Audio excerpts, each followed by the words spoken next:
Go ahead and get comfortable. Wherever you are right now, let your body settle into whatever is beneath you. If you are lying down, give yourself permission to sink a little further. If you are sitting, let your shoulders drop away from your ears, let your jaw loosen, let the small, tight things you have been carrying through the day begin to go somewhere else. There is nothing that needs doing in the next few hours. Not a single thing. This is time that belongs entirely to you. Tonight we are going somewhere quiet and strange and very far from here. The Fallout universe has been described many ways since the first game released in 1997. People call it post-apocalyptic, which is accurate and also insufficient. They call it retro-futuristic, which gestures at the visual grammar but misses the depth of what that grammar is doing. They call it a role-playing game franchise, which is technically correct and tells you almost nothing meaningful. What Fallout actually is, underneath all those categories, is an archaeology. It is a world built in layers, some deliberate, some accidental, some buried so deep that the developers who planted them may not have fully understood what they were putting into the ground. And for 25 years, a community of unusually patient people has been digging. What they have found is not a collection of Easter eggs and amusing details. What they have found is a set of genuine mysteries, questions the games raise and then refuse to resolve, threads that extend from one entry to the next across studio changes and engine overhauls and a quarter-century of accumulated lore, presences that should not exist in a rational world doing things that none of the franchise's official mechanics can explain. Some of these mysteries have been half acknowledged by developers in interviews. Some have been guarded with a silence so consistent it has to be deliberate. Some are embedded so deep in game files and location geometry and the specific phrasing of a single forgotten terminal entry that finding them required the kind of sustained attention most things in the world simply do not earn. We are going to spend tonight with 10 of them. We are going to take our time with each one, following the thread wherever it leads. And when it leads somewhere without a clean answer, we are going to sit in that uncertainty rather than rush past it. The best thing about a mystery this old and this carefully maintained is not the answer at the end of it. It is the space the question opens up. The particular quality of attention that comes when you are following something that does not resolve somewhere tidy. Get settled in, close your eyes if you want. The wasteland is wide, and it has been waiting a long time, and it is not in any hurry. Mystery 1. The Mysterious Stranger. There is a man who appears in every Fallout game ever made. Not most of them. Not the mainline entries and maybe a couple of spin-offs.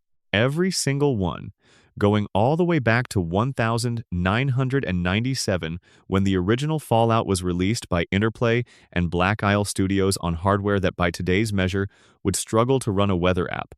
He appears in Fallout 1. He appears in Fallout 2.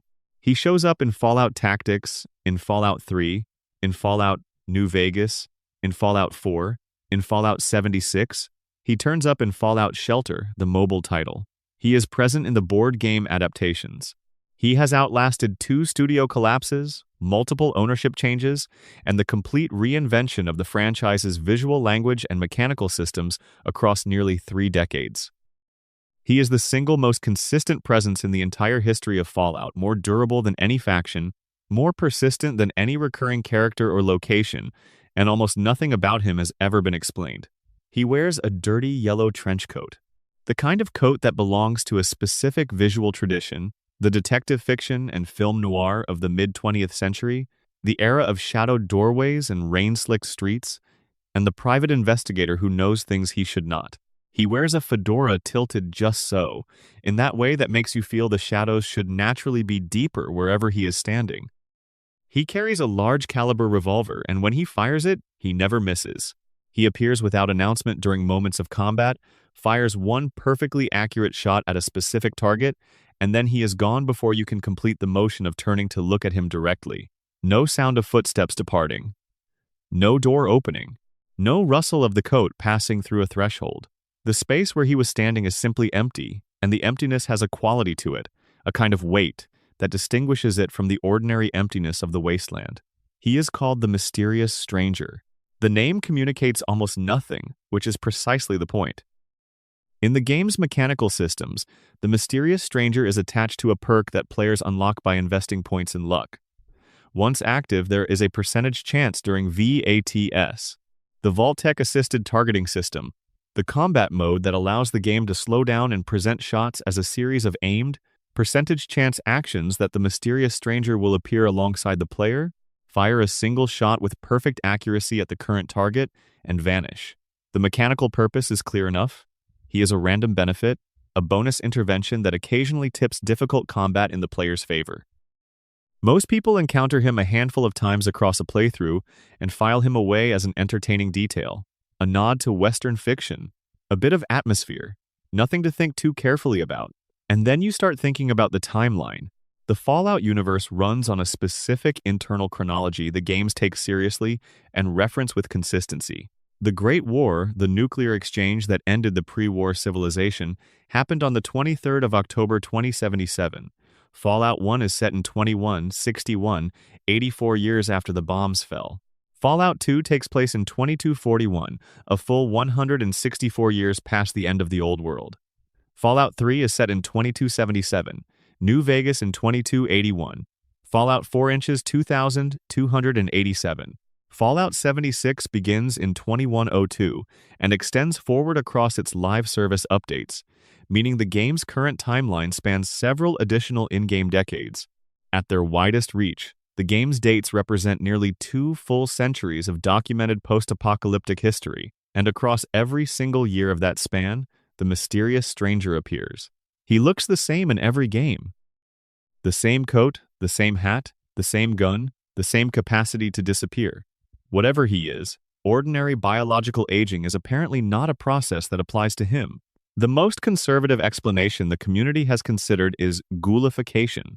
The Fallout universe has ghouls humans exposed to sufficient radiation during the Great War who underwent a transformation that halted their aging while doing profound and visible things to their physical appearance.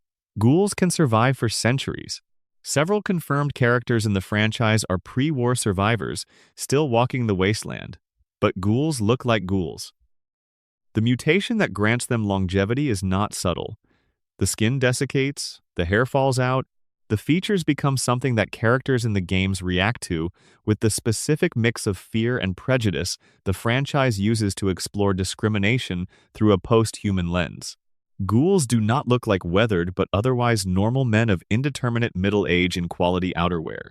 The mysterious stranger looks, in every visual representation across 25 years of games, like a human being who aged to a certain point and simply stopped. That is categorically different from ghoulification, and treating them as the same explanation requires ignoring what the games actually show. There is a passage in the Fallout 3 official game guide, the companion volume published alongside the 2008 game, produced with Bethesda's direct involvement that describes the mysterious stranger as both a guardian angel and an eldritch entity. Both terms appear in the same sentence, with no attempt to resolve the contradiction between them. Consider what that tension contains. A guardian angel belongs to a very old tradition of protective supernatural figures, beings that intervene on behalf of specific humans, presences that are warm and directed and fundamentally for you.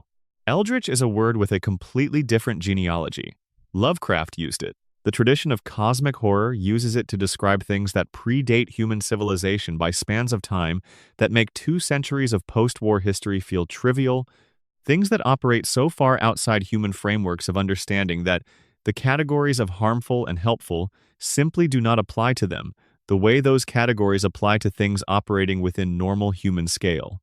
A guardian angel is oriented toward human well-being. An eldritch entity is not oriented toward anything human can fully name. The official guide put both in the same sentence and then moved on.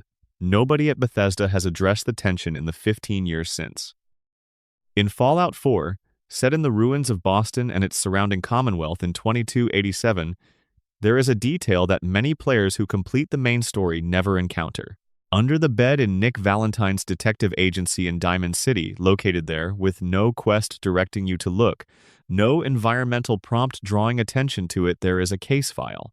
Nick Valentine is a synth detective, a Generation 2 synthetic person implanted with the personality and memories of a pre-war Boston detective named Nicholas Valentine, who has built a second life as the Commonwealth's most reliable investigator. He takes the cases no one else will touch. He follows evidence wherever it goes, regardless of how uncomfortable the destination. And in the time before the player arrives, He has been investigating the mysterious stranger. The case file he assembled documents confirmed sightings across multiple decades and multiple geographic regions.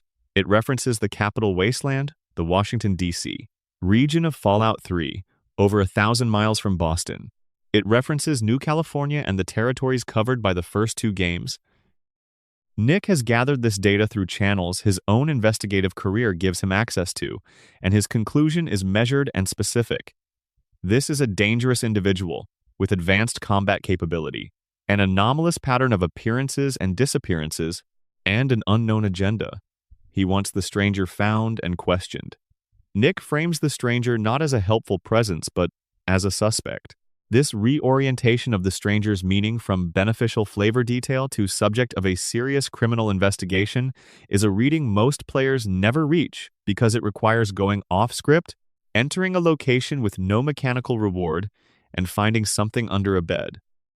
But it is there, and it changes the quality of every subsequent ATS encounter with the stranger. Someone has been appearing in combat situations across 200 years of post-war history, making choices about who receives assistance and who does not, and leaving no explanation. Nick Valentine, the best investigator in the Commonwealth, wants to know why. What makes this stranger is that Nick is the only companion in the entire game who acknowledges the mysterious stranger at all. You can travel with 10 different companions across Fallout 4's main story. Piper, the journalist, Hancock, the ghoul mayor, Kate, the cage fighter, Preston, the Minuteman, Deacon, the railroad spy, McCready, the mercenary, Strong, the super mutant, Curie, the Institute robot, Codsworth, the pre-war Mr. Handy, Paladin Dance of the Brotherhood. None of them react when the stranger appears in VATS. None of them comment on him afterward. None of them show any sign of having perceived something unusual. Only Nick reacts. Only Nick tries to get a better look at the figure who just materialized and disappeared. Only Nick is frustrated that the stranger is already gone before he can resolve him properly.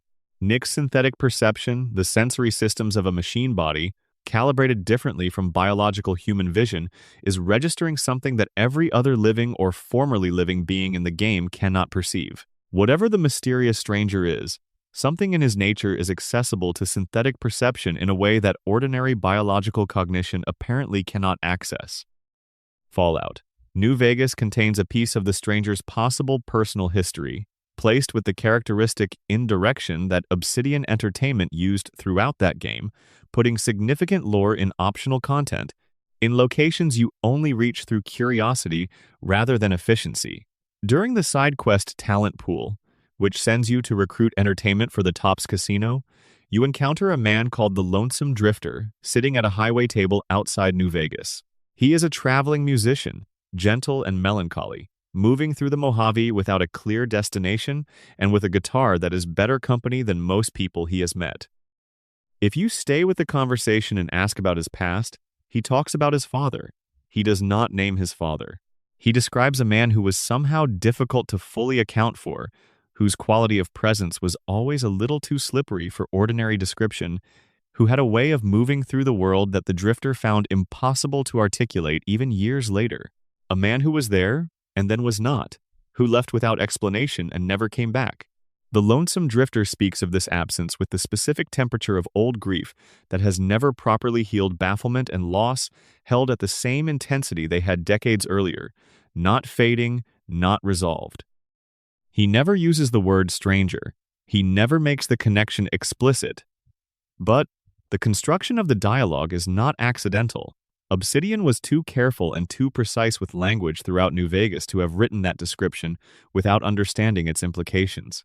If the Lonesome Drifter is the mysterious stranger's son, and the text is constructed to strongly suggest this reading, then at some point in the post-war decades, the stranger was present enough in the world to be a father, present enough for a child to know him, to remember him, to carry his absence as the defining wound of an adult life.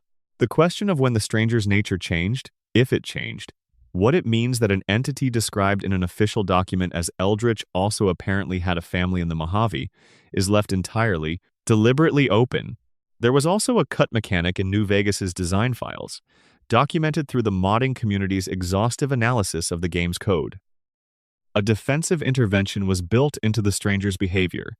If the player targeted the lonesome drifter during VATS, the stranger was supposed to appear not to assist the player, but to deflect the shot, protecting the drifter from harm.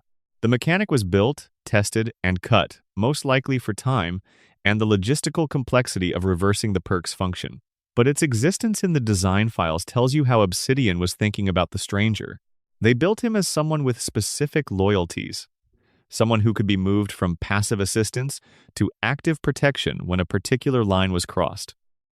The emotional logic of a father protecting a son is the only reading that makes that mechanic coherent. The developers built it before they cut it, and they cut it after it was functional, which means the relationship it implies was real in the design intention even if it never appeared in the shipped game. The community has developed 4 major frameworks for understanding who or what the mysterious stranger is, and each one captures something the evidence supports and runs into something the evidence resists. The ghoul theory is the most grounded in the Fallout universe's biology and the most visually contradicted by the game's presentation. The synth theory is considerably more interesting.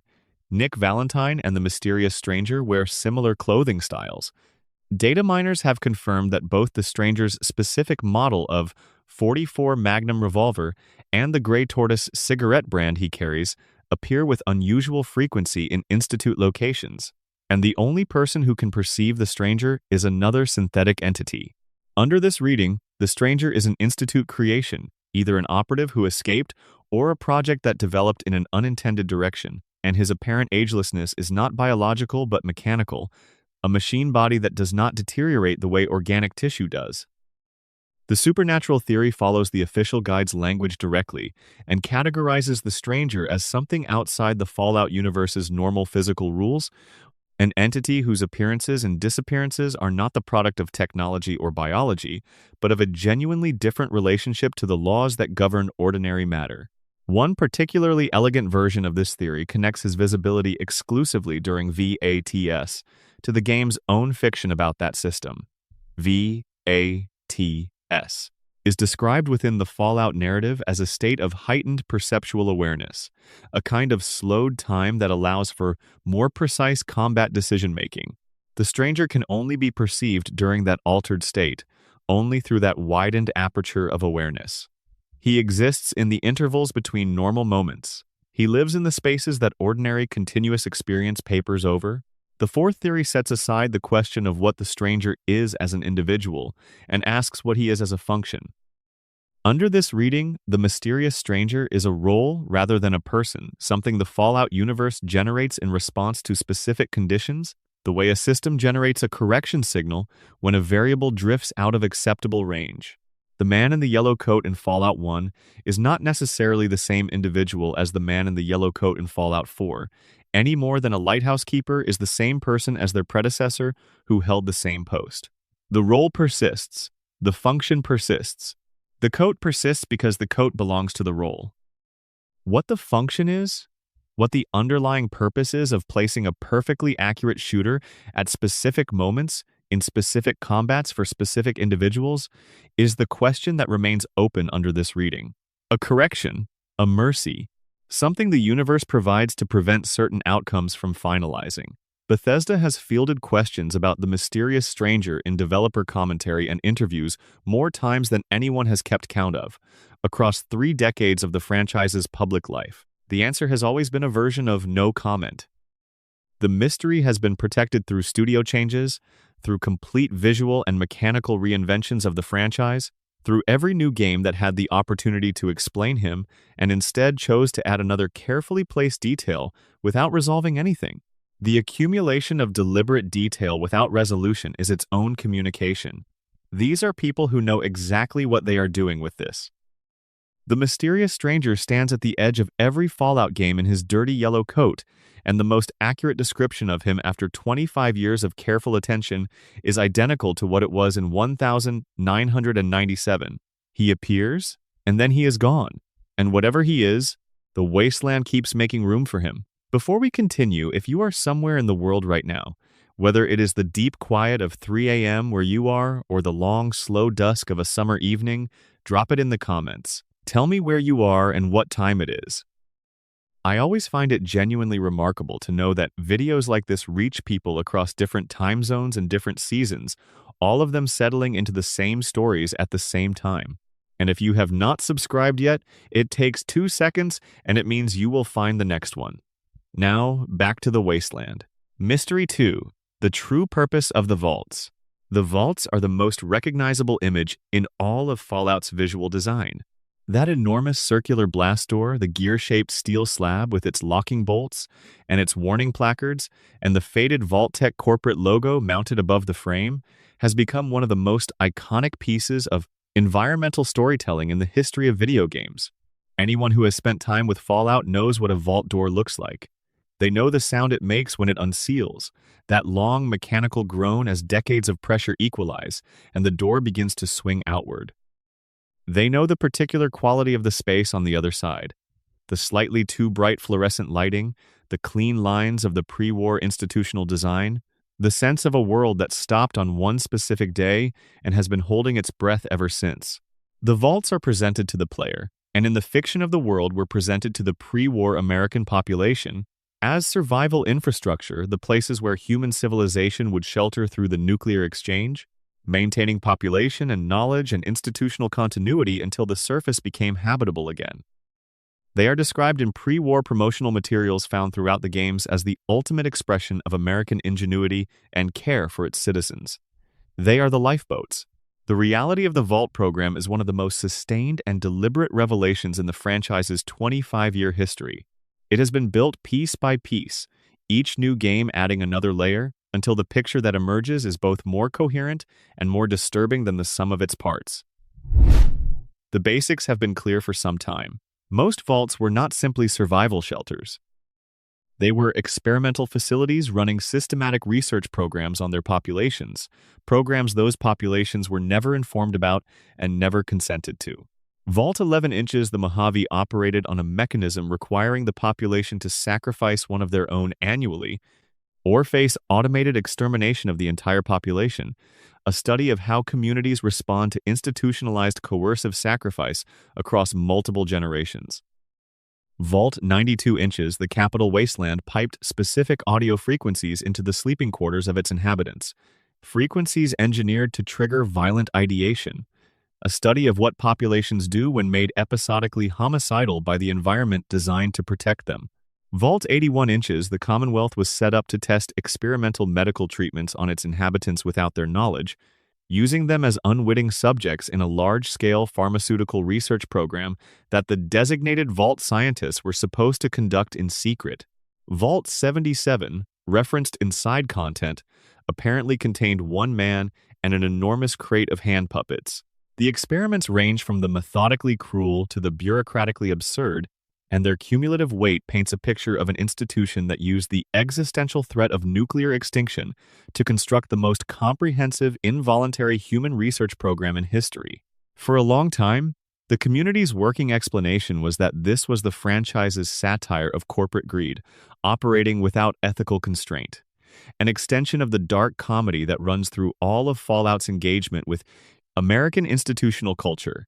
Vault-Tec as the logical conclusion of the defense contractor that has more interest in the data than in the people. This explanation is not wrong. It is also, it turns out, incomplete in a way that matters enormously. In 2023, Tim Kaine, the original creator of Fallout, one of the primary architects of the franchise's foundational lore, gave a video presentation and extended interview in which he discussed his original intentions for the Vault program. What he said reframed the entire institution in a way the community had not fully anticipated. Kaine confirmed that the original concept for the Vault program, going back to his design of the first game, was space colonization, not vaguely or metaphorically. Specifically and practically, the Vault program was designed as a research and testing infrastructure for the challenges of generational ship technology, the psychological, social, and biological problems of confining a human population in a sealed artificial environment for the duration of an interstellar journey. Under this framework, the experiments that look gratuitous and sadistic from a surface perspective make a different and worse kind of sense. The Vault program was not opportunistically cruel. It was purposefully rigorous. The people who designed the experiments were trying to answer specific questions that Long-duration space travel would require answers to what happens to social structures in total isolation over multiple generations? How do communities respond to artificial scarcity? What institutional mechanisms can maintain behavioral compliance in a closed population with no exit option? What are the breaking points of human psychological resilience under sustained environmental stress?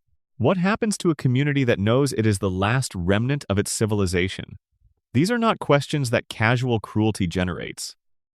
These are questions that a serious, well-funded research program into space colonization would need to answer before committing an actual mission crew to an actual voyage of decades or centuries.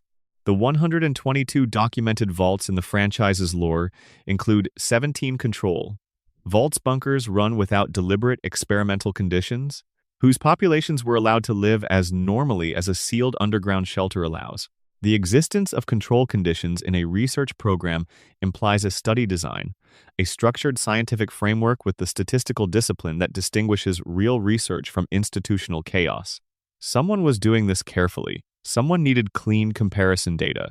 Someone was planning to use the results of this study, and they were planning to use them for something specific enough that they needed to know what the baseline looked like. The Amazon Prime Fallout television series, which premiered in 2024 and which Bethesda has confirmed as fully canonical, added the most recent and most devastating piece to the picture. The show, across its first season, confirms through explicit narrative rather than implication what the games had always gestured toward. Vault-Tec did not simply anticipate the Great War. Vault-Tec, operating through a corporate cabal shown in the series, instigated it. The nuclear exchange was not an inevitable collision of political tensions finally reaching terminal velocity. It was a triggered event, deliberately initiated by a consortium of American corporations who had decided they would rather own the post-apocalyptic world outright than compete within the pre-apocalyptic one. The vaults were already built. The populations were already selected. The experiments were already designed and in some cases already running. They needed only the bombs to fall. This changes everything about the Vault program's moral character. The experiments were not opportunistic use of a disaster these people merely predicted. They were the first phase of a plan for which the disaster was the prerequisite. The selected populations who walked through those enormous gear-shaped doors carrying their photographs and their medicine and their belief that this was a temporary emergency measure, that they would be back on the surface in a generation or two, were research subjects who had been categorized and assigned experimental conditions before the world ended. Their deaths, where they occurred, and their suffering, where it was induced, were data points in a study commissioned by the people who started the war. The television series introduces Vaults 31, 32, and 33 inches California, a linked system of 3 bunkers with an unusual internal structure. Vault 31 functions as cryogenic storage for Vault-Tec corporate executives, preserved through the post-war period in sealed chambers. Vaults 32 and 33 contain normal populations, managed through a carefully engineered social structure, with the executives of Vault 31 periodically emerging from cryo to reproduce with Vault population members before returning to storage. The goal is genetic preservation of the corporate leadership class, maintaining their bloodlines across centuries until a moment arrives when their descendants can emerge to claim ownership of the rebuilt surface world. The series shows this explicitly.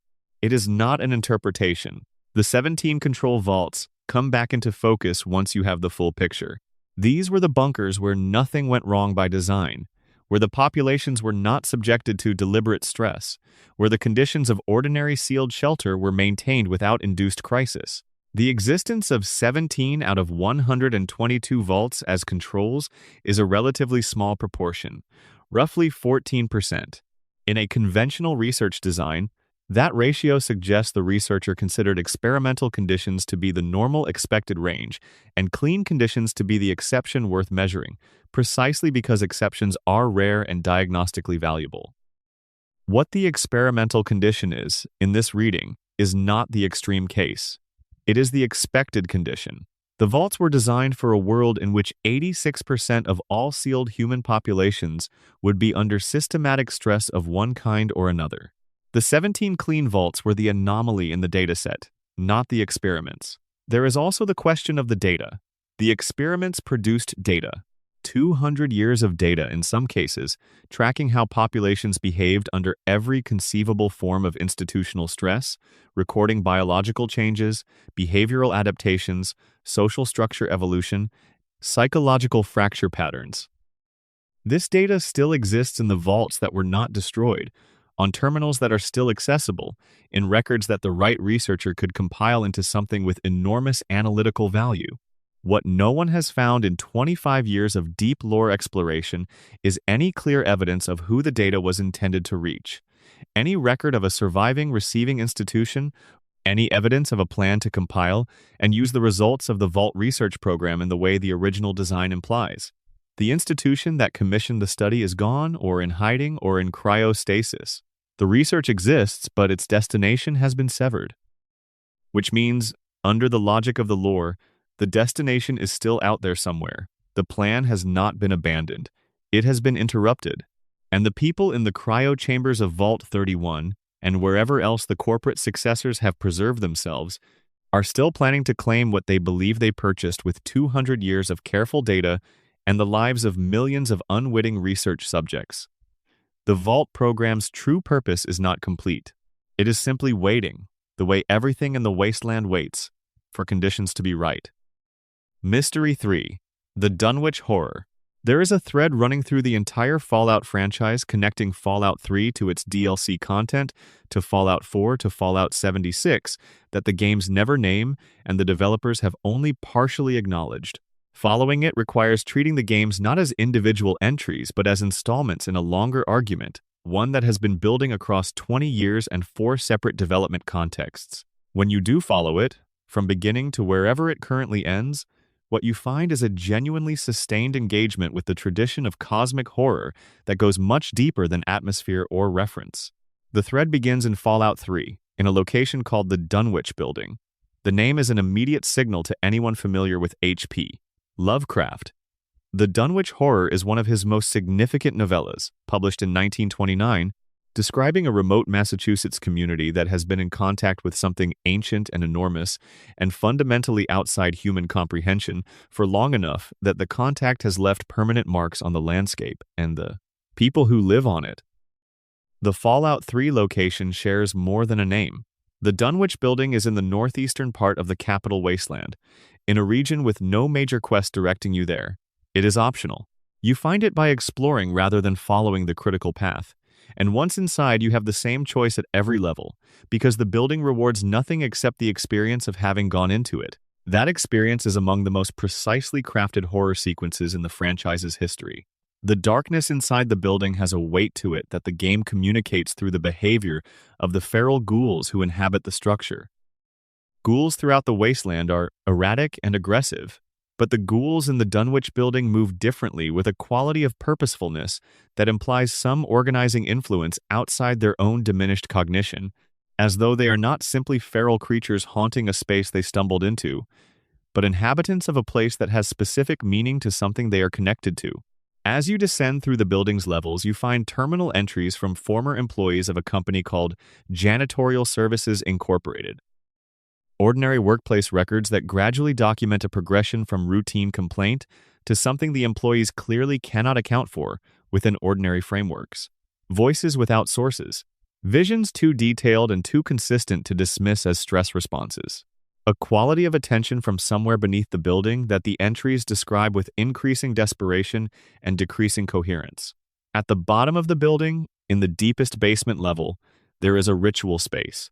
An altar in the dark, surrounded by carved stone obelisks with symbols that correspond to no known human iconographic tradition. The altar has been used. The nature of that use is implied rather than stated. And carved into the stone, if you are looking at everything rather than just the obstacles in your way, is a name. Ugg Qualtoth. This name is not explained anywhere. No terminal entry glosses it. No character references it. You find it in the dark at the bottom of an optional building, and what you do with it is left entirely to you. Lovecraft's mythos operates through a specific naming tradition: Cthulhu, Nyarlathotep, Yog-Sothoth, Shub-Niggurath, a phonological grammar of open vowels and hard consonants and combinations that feel like they belong to a language older than any language. Ugg Qualtoth is not a name from Lovecraft's own fiction. It is a name constructed according to the same phonological rules. Someone at Bethesda built it out of the same sonic material and carved it into the altar at the bottom of the Dunwich building. They did this without explanation, without quest, without any mechanic that draws attention to it. It is there for whoever looks.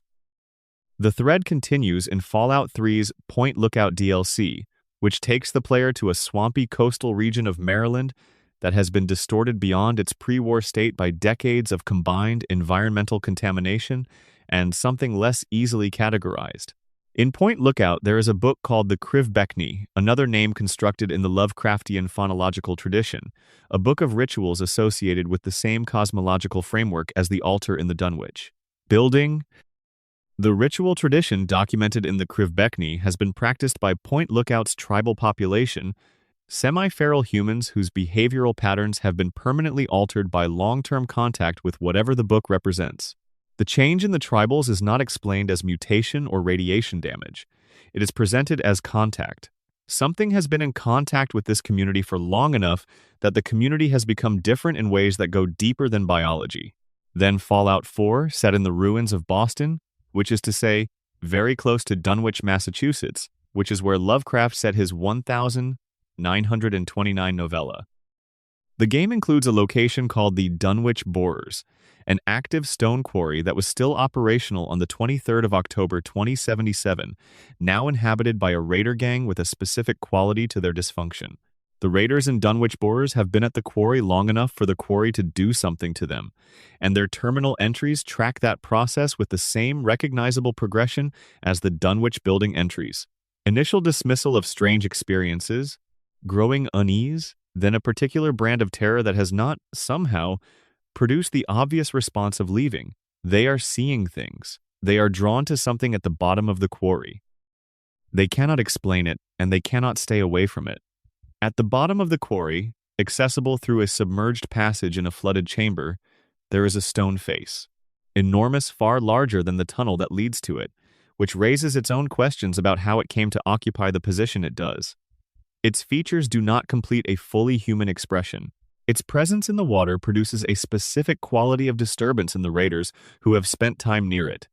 Not physical mutation, not FEV-style biological change, but behavioral and perceptual alteration that the game presents as something done to them rather than something that happened to them incidentally. In the same area, there is a weapon called Kremvh Tooth, another name in the Lovecraftian phonological tradition, with properties that the game does not attribute to any known crafting system or material science. Fallout 76 completes the visible arc of the thread in the Lucky Hole Mine, located in the Savage Divide region of Appalachia. Nathan Perkypile, who led the environmental design for Fallout 76, confirmed in a 2023 interview that the connection between the Lucky Hole Mine and the Dunwich thread across the earlier games was deliberate. He built the Lucky Hole Mine knowing he was continuing something. The mine is inhabited by cultists organized around a devotional practice centered on the mine itself. Their records document a progression of contact with something in the mine's deepest cavern. Past the cultists and the ritual spaces they have constructed, in a chamber that the mine's geometry did not obviously require but that the developers placed there anyway, is the interloper. It is a mass of biological material that resists easy description, an assemblage of organic matter at a scale and in a configuration that corresponds to no known organism. It is alive or performing a process that functions as the equivalent of being alive, and it has been present in the mine for a period. The game implies far exceeds the post-war era or any human tenure of the region. The interloper's presence is physically evident in the water. Water in the Lucky Hole Mine has become what the game calls blessed water, a phrase the Fallout universe does not deploy casually. The water has properties. The cultists who have been drinking it are changed, in ways that go below behavioral conditioning into something the game treats as genuine alteration of the self at a level ordinary psychology does not have vocabulary for. In the Lucky Hole Mine, there is a holotape called The Visitor. It was recorded in the immediate aftermath of the Great War, in the weeks or months following the 23rd of October 2077. The person speaking describes what the bombs did to the fabric of ordinary experience. They do not reach for the technical language of dimensions or portals. They describe a tearing, a gap that opened in the structure of the world. something that had been elsewhere or suppressed, or waiting just outside the threshold of the accessible that came through the gap the bombs made. Under this reading, the interloper is not native to the Fallout universe's pre-war world. It arrived when the bombs fell. The specific physics of nuclear detonation, the particular kind of energy release, the scale of matter transformation, the environmental devastation opened something that had previously been sealed, and the interloper came through it. If this reading is correct, and the holotape is constructed to support it, then the cosmic horror of the Fallout universe is both older than the bombs and enabled by them. It was being worshipped before the war, which means the pre-war cults had found it while it was still on the other side of whatever boundary contained it. The bombs removed the boundary. The contact that was previously confined to specific ritual sites and specific objects, the altar in the Dunwich building, the Krivbekni, the stone face at the bottom of the quarry, became something more diffuse after 2077, spreading through the water table and the geological substrate of specific regions. Ug Qualtoth, Kremv's Tooth, the Krivbekni, the Interloper, the thread connects them all across 4 games, 2 decades, and multiple development studios, maintained with enough consistency that when Nathan Perkypile explicitly confirmed the connection, it confirmed what the evidence had already shown. The developers of Fallout 76 were continuing something that began in the optional basement of a Washington, D.C. office building in 2008. The thread is not finished. Whatever has been building across these 4 games has not reached its conclusion. Fallout 5 will inherit it, and somewhere in Appalachia, under a mountain in a mine that smells of something older than any bomb, the water is still rising. Mystery 4 Anna Winslow and the Ghost Problem. The Fallout universe is, at its foundation, a materialist world. Its cosmology is grounded in physical causes and physical effects in mutations and radiation and chemistry and the observable consequences of specific kinds of damage to specific biological systems. When the games present something that looks supernatural, there is usually, eventually, an explanation that anchors it back in the world's physical logic. Hallucinations in Vault 92 come from piped audio frequencies. Strange behavioral changes in certain locations trace to fungal pathogens or chemical contamination. The monsters are the products of FEV or radiation or pre-war genetic experimentation. The Fallout universe generally has rules, and the rules generally hold. And then there is Anna Winslow. Anna Winslow was a little girl who lived in the Den, a rough settlement in California that appears in Fallout 2, the second game in the franchise released in 1998. She lived in a building in the residential area of town, specifically in a second-floor apartment where she spent what appears to have been a short and difficult life before she died. The game does not specify her age in explicit numbers, but everything about the apartment and its contents communicates childhood. The small personal effects, the quality of the space, the way the environment tells the story of a child who did not have much and who valued what she had. The cause of her death is not stated but implied throughout by the conditions visible in the game: poverty, neglect, the kind of quiet loss that the wasteland produces constantly in the margins of its louder stories. She was a child who mattered to no one powerful enough to make her matter. She died, and the world moved on around her, the way the wasteland's world always moves on. She did not move on herself. If you go to Anna's former apartment in the Den and nothing in the game sends you there, no quest, no hint, no mechanic directing your attention to that building in that part of town, you will find a ghost. The game does not qualify this. It does not frame the encounter as a possible hallucination or a psychological phenomenon or an echo in some technical sense. It presents a ghost, the spirit of a dead child, still present in the apartment where she lived and died, unable or unwilling to leave. You can interact with her. She will speak to you. She knows she is dead. This is not a haunting in the tradition of the confused spirit, the ghost who does not realize the house has new owners, who is still waiting for events from their life to complete, who does not understand that the date on the calendar is wrong by decades. Anna is fully aware of her own condition. She knows she died. She knows that time has passed outside her apartment, that the world she was part of has continued without her. She is aware of her situation with a clarity that is, in its own way, more distressing than confusion would be, because it means the presence she maintains in that apartment is not a mistake or a misunderstanding. It is a state she is in, consciously, for reasons that she cannot fully articulate. When the player engages with Anna, a side quest opens.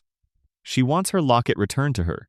The locket is a small object of personal significance, the kind of thing that accumulates meaning not through monetary value, but through the specific emotional weight of having mattered to someone who is gone. It ended up in the possession of someone else in the den, acquired at some point after Anna's death through whatever mechanism allows personal effects to change hands in a settlement with limited formal property law. If you track down the locket and return it to Anna, she receives it, she thanks you, and then she is gone. The apartment is empty in a different way than it was before empty, the way a room is empty when the person who is meant to be there has finally left, rather than the way it is empty when something is wrong. The quest's resolution implies several things that the game never addresses directly. Anna's resolution requires recovering something that belonged to her and returning it, which means that her persistence in the apartment was tied to an unresolved attachment, that her inability or unwillingness to leave was connected to the locket's absence. This framework suggests that the mechanism of her haunting is one of attachment, that she was held in the apartment by the incompleteness of something that mattered to her, and that the completion of that incompleteness released her. She goes somewhere, she departs. Her departure implies there is somewhere to depart to, that whatever process death is in the Fallout universe has a destination for her, and that the process was simply on hold until the locket was returned. This is a small implication with enormous consequences for the world's cosmology. If the Fallout universe has a destination for the dead, if there is somewhere that Anna Winslow goes when her unfinished business is finished, then the world is not purely materialist in the way the franchise otherwise presents. There is an afterlife process of some kind, a mechanism by which the self persists after the body dies, under conditions that are not fully specified. The attachment that keeps a ghost present and the resolution that allows departure both imply a set of rules governing what happens to consciousness after physical death, rules that have nothing to do with FEV mutation or radiation, exposure, or any of the game's other documented biological processes. The development team for Fallout 2 was doing something deliberate with Anna Winslow. The game was produced under severe time pressure. The original Fallout 2 is famously incomplete in certain areas, with content visibly cut or left unfinished, but Anna's quest is not a rough or underwritten piece of content. The writing in her dialogue is careful. The side quest has a clear structure and a meaningful resolution. Someone spent the time this required, under conditions where time was the most limited resource in development, because this was worth spending time on. The question of what they were saying about the world, about what happens to the people who die in the wasteland, is what the community has been sitting with for over 25 years. The franchise has not returned to Anna directly. No later game has explicitly confirmed that the Fallout universe has ghosts in the general sense that Anna's existence implies. But some things in later games create echoes of the same question without committing to an answer. The Dunwich thread, which we explored in the last mystery, involves a different kind of supernatural presence, one rooted in the tradition of cosmic horror and connected to ancient entities rather than to personal human attachment. But the Dunwich entities and Anna Winslow both represent cracks in the franchise's materialist framework, places where the physics of ordinary experience give way to something the games acknowledge without categorizing. There is a particular detail in the quest's design that the community has examined closely. The locket is not in a difficult place to retrieve. The person who has it is in the den. Recovering it is not a challenge in the mechanical sense. What stands between Anna and her resolution is not capability. If you are in the den and looking, you can find the locket without significant difficulty. What stands between her and resolution is knowledge. Someone has to know to ask. Someone has to notice the ghost in the upstairs apartment, stay long enough to listen to what she wants, and then go looking. The barrier is attentiveness, not power. The game does not reward finding Anna. You receive no experience points for the conversation, no entry updates in a journal. The resolution of the quest is its own reward, the specific satisfaction of knowing that the child waiting in the empty apartment is no longer waiting. That structure where the only reward is the resolution itself, where attentiveness rather than combat or resource accumulation is what the game requires, sits against the franchise's usual mechanical logic in an interesting way. Fallout games are generally not shy about giving you measurable rewards for the things they want you to do. Anna's quest rewards nothing measurable. It rewards the act of having cared enough to notice someone nobody told you to notice, and having done something about it. In a franchise about the end of civilization and the question of whether anything worth preserving survived it, that is a quiet statement about what is worth preserving. Not the data, not the resources. The small human fact of a child who wanted her locket back. Mystery 5. The Graveyard Whispers of New Vegas. There is an audio phenomenon in Fallout, New Vegas, that appears nowhere in the game's official documentation. It is not described in the guide. It does not trigger any in-game note or journal entry. It does not produce a quest marker, a changed variable, a tracking flag. It does not give the player any mechanical feedback at all. It simply exists in specific locations, under specific conditions, that have taken the community 15 years to partially understand, producing sounds that have no officially acknowledged source. The primary location is the Good Springs Cemetery, the graveyard on the hill above the first settlement in the game. Good Springs is the starting location of New Vegas, the place where the player character is dug up after being shot and left for dead in the tutorial sequence, the place where the game's narrative begins. Every player goes to Good Springs? It is impossible to miss. It sits at the literal beginning of the experience. The cemetery above it is visible from the settlement's main street, a row of simple grave markers on a rise of dirt, the kind of detail games include to give a location the feeling of accumulated history rather than empty set dressing. Nothing in the game tells you to go stand in the cemetery and listen. Nothing rewards you for doing so. But if you walk up the hill and stand among the graves and simply wait, without moving on to the next destination, you will eventually hear whispering. The whispers are quiet. They are not clearly articulated into words at ordinary volume. They sit at a level just below the threshold at which the game would normally generate a player response, below the volume of combat audio, below the voice acting of nearby NPCs, occupying the same register as the ambient wind and environmental noise that the game uses to give locations a sense of physical presence. They seem to be voices. Multiple voices based on the layering of the audio. Whether they are saying anything that can be resolved into specific words is a question the community has spent considerable effort on over 15 years, running the audio through spectrographic analysis, isolating frequency ranges, removing the ambient noise layers. The results have been genuinely inconclusive. Some listeners using processed audio report hearing something that could be words. Others, working with the same material, hear nothing that resolves that clearly. The processing artifacts created by attempting to extract the whispers from the broader soundscape make confident claims about specific content essentially impossible. What is not in dispute is that the audio is present. The whispers are in the game's files, discoverable through the same data mining techniques the community has applied to every other mystery in the franchise.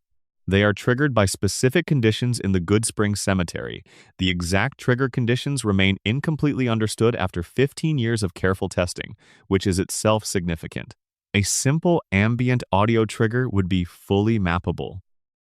The community would know by now exactly when and where the audio fires.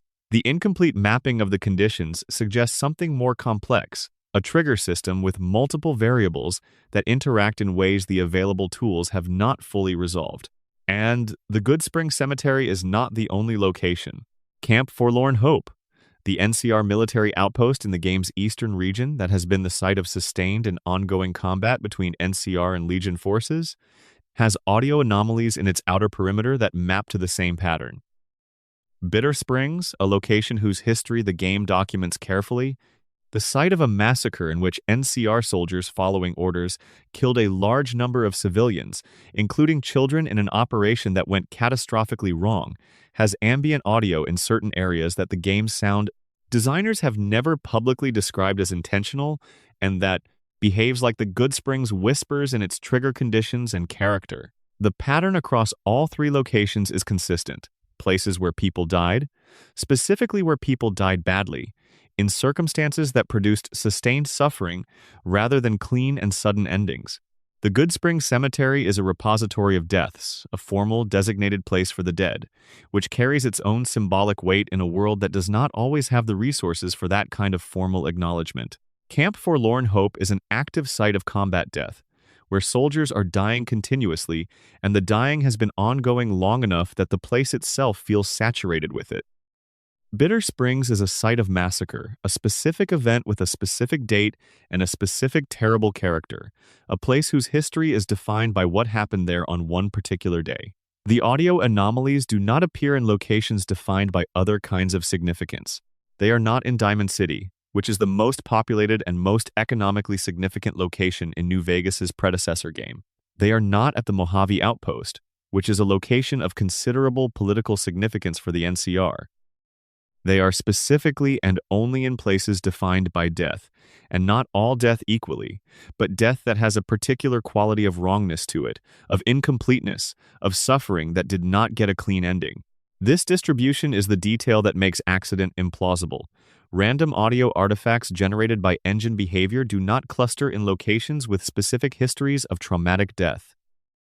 If the distribution is meaningful and the consistency of the pattern across 3 separate locations argues that it is then someone placed these audio files and designed this trigger system with the specific intent of creating the experience of places that hold something of what happened in them.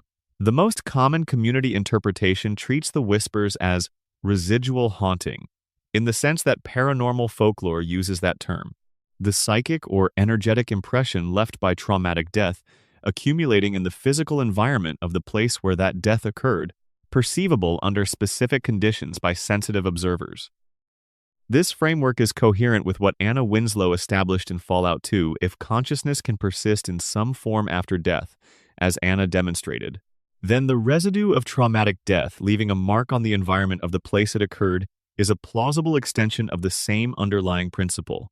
A second interpretation, more internal to New Vegas's own themes, reads the whispers not as supernatural at all, but as the materialization of the game's dominant subject, what it means to carry history. New Vegas is unusual in the franchise for the depth of its engagement, with the subjective experience of living in the aftermath, with the question of what post-war communities do with histories they cannot change and cannot put down, with the specific way that violence deposits itself in the people and places it passes through.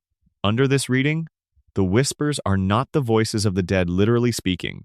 They are the voice of what those deaths did, the accumulated weight of traumatic history, manifesting in the physical environment of the places where the worst of it happened.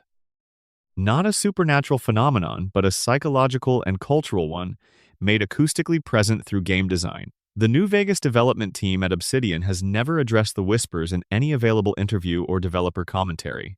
The silence around them is consistent with the franchise's characteristic approach to its deepest mysteries. Place the detail, protect it with silence, and allow the community to carry the question. The whispers at Good Springs and Bitter Springs and Camp Forlorn Hope exist.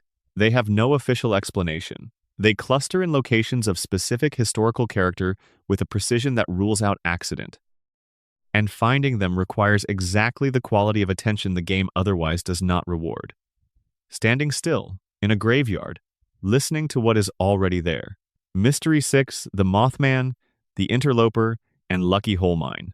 There is a creature in Fallout 76 that most players treat as the game's adaptation of a regional cryptid, a piece of West Virginia folklore translated into the post-apocalyptic setting, the way the franchise has always translated Americana into wasteland terms.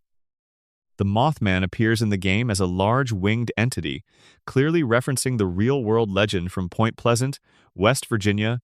The sightings reported in 1966 and 1967 that preceded the catastrophic collapse of the Silver Bridge on December 15th of that year. In our world, the Mothman is folklore. In Fallout 76's Appalachia, it is considerably more complicated. The game's Mothman population includes multiple variants that were added across the game's development. There is the base Mothman, an aggressive hostile that operates by ordinary combat logic.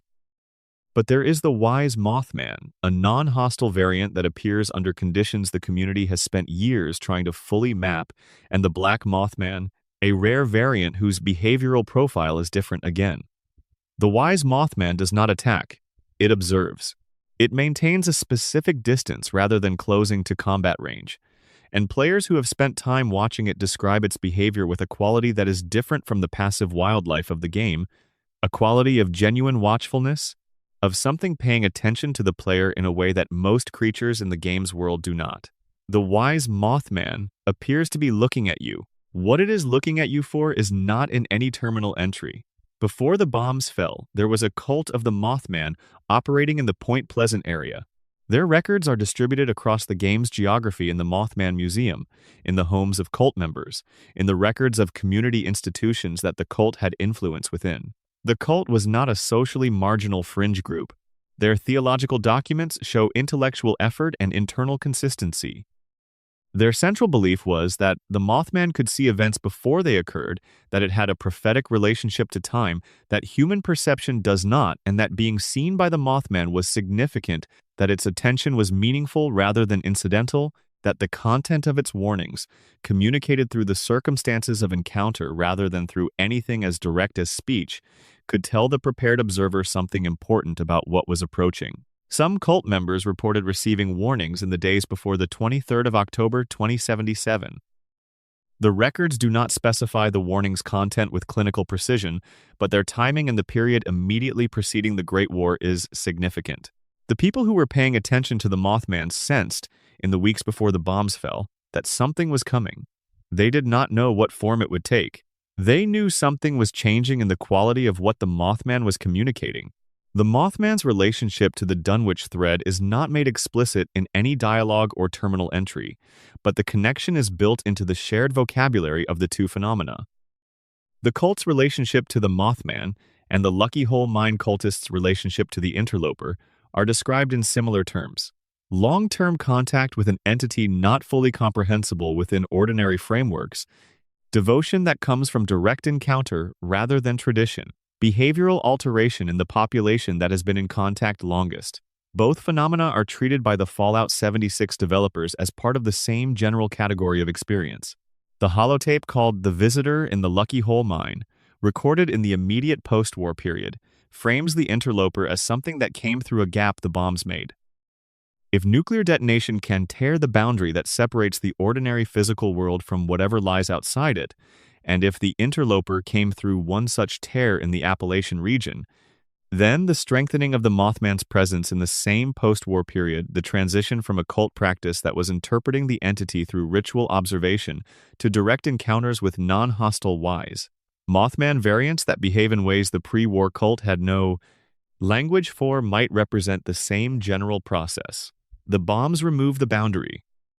What had been accessible only through dedicated ritual practice and specific locations became more present, more accessible, more directly visible. The Enclave's research records in Fallout 76 include entries on the Mothman bureaucratic documentation of anomalous phenomena in the Appalachian region. The researchers who wrote these entries are clearly unable to process the data their instruments are generating through the frameworks their scientific training provides. The entries show the characteristic tension of a rigorous methodology encountering something that the methodology was not designed to handle. The instruments say one thing, the interpretation manual says that is impossible, and the researchers are left trying to write a professional document about an experience that is not professionally categorizable. The Enclave science is sophisticated enough to detect that something is genuinely anomalous in West Virginia. It is not sophisticated enough to explain what it is. Nathan Perkypile's 2023 confirmation that the Dunwich connection in Fallout 76 was intentional extends to the Lucky Hole Mine and its relationship to the broader cosmological picture the franchise has been building. The developers of Fallout 76 were not adding a West Virginia cryptid to add regional flavor. They were continuing a 20-year argument about what the Fallout universe is at the level beneath its politics and factions and explicit mythology. That argument is about entities that predate human civilization, that have their own relationship to the physical world and to the specific catastrophe of the Great War, and that have been more present in the post-war wasteland than in the pre-war world, precisely because the bombs removed whatever had been holding them at a certain level of accessibility. The Mothman watches from the sky and the dark of the trees. The interloper waits in the mine, the water rises in the Lucky Hole Cavern, and the people who drink it come back different. 20 years of the franchise have been circling this cluster of images without approaching it head-on, and the picture that emerges from 20 years of circling is of something enormous and patient, something that has been here through every era of human history and will be here through whatever comes after, something that does not especially need human civilization to acknowledge it, but that finds in the particular breach that nuclear war makes in the physical world a useful development. Mystery 7. The Institute and the Question of What is Real. There is a moment in Fallout 4 that many players experience and immediately process and then move past, because the game keeps moving and there is always something else to do. A character you have been traveling with, someone who has become part of your practical experience of the Commonwealth, is revealed to be a synthetic person, a biologically indistinguishable artificial human created by the Institute, implanted with memories of a human life that did not happen, operating under an identity that is entirely manufactured. And the character, having been revealed, continues to behave in ways entirely consistent with the person you knew. The continuity of their behavior is not interrupted by the revelation, because the revelation does not change what they are, only what they are made of. The Institute, the underground research organization that drives Fallout 4's main narrative, has been creating synthetic humans for generations. The earliest synths were mechanical, clearly artificial, visually robotic, the kind of hardware and chassis construction that the franchise has always used to depict robots. Generation 3 synths are categorically different. They are biologically indistinguishable from natural-born humans to any technology available in the Commonwealth. They bleed when cut, they experience pain. They form preferences, develop fears, build loyalties, and have the kind of irrational attachments that make human beings human beings. The Institute achieves this indistinguishability not just biologically, but psychologically, by implanting each Generation 3 synth with a complete manufactured autobiography, a detailed false history integrated into their neural architecture so thoroughly that the synths themselves cannot, in ordinary experience, distinguish their artificial memories from real ones. Paladin Dance of the Brotherhood of Steel is the case that the game makes most visible and most morally complicated. Dance is a Brotherhood officer, a companion, a person with a complete internal life expressed across dozens of hours of optional dialogue. His history with the military, his views on the Commonwealth, his relationship to the Brotherhood's ideology, his specific quality of gruff protectiveness toward the player character. The Institute reveals mid-game, through data they provide to the Brotherhood, that Dance is a Generation 3 synth with no accurate memory of his own origin. His entire autobiography is manufactured. He has no lived experience of becoming who he is. He arrived fully formed, with a past that never happened, into a life he has lived completely.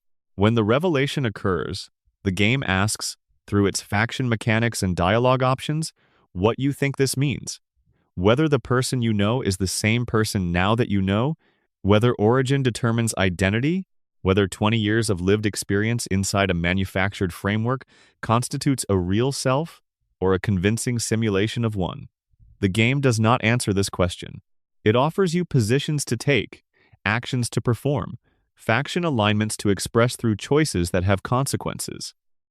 But the underlying philosophical question whether a synthetic person who does not know they are synthetic, who has no conscious experience of artificiality, who has built genuine relationships and genuine commitments over genuine time, is a real person is left open with the same deliberate incompleteness the franchise applies to all its deepest questions.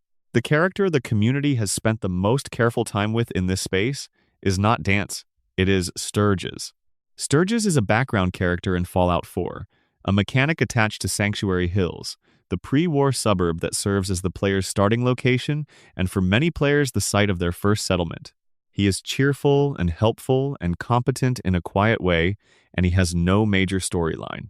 He is part of the environment in a way that makes him easily overlooked, present enough to be useful, unobtrusive enough not to demand attention. And he is a synth, not a synth whose identity the game reveals through any quest or dialogue or discoverable document. A synth whose synthetic nature is only accessible through console commands, through direct interrogation of the game's underlying data structure outside the boundaries of normal gameplay. In the ordinary, unmodified experience of Fallout 4, without data mining or command line access, you can complete the entire game, every quest, every companion arc, every faction ending without ever knowing that Sturges is synthetic. He is the Institute's greatest demonstrated capability, made visible only to the people looking directly at the code. His placement among the Sanctuary Hills refugees, his manufactured identity so thoroughly integrated that it survived 15 years of development and player attention without surfacing in any in-game document, is not an oversight. It is a design statement about what the Institute can actually do when it chooses to be subtle rather than conspicuous. The implications of Sturgis's existence extend in uncomfortable directions.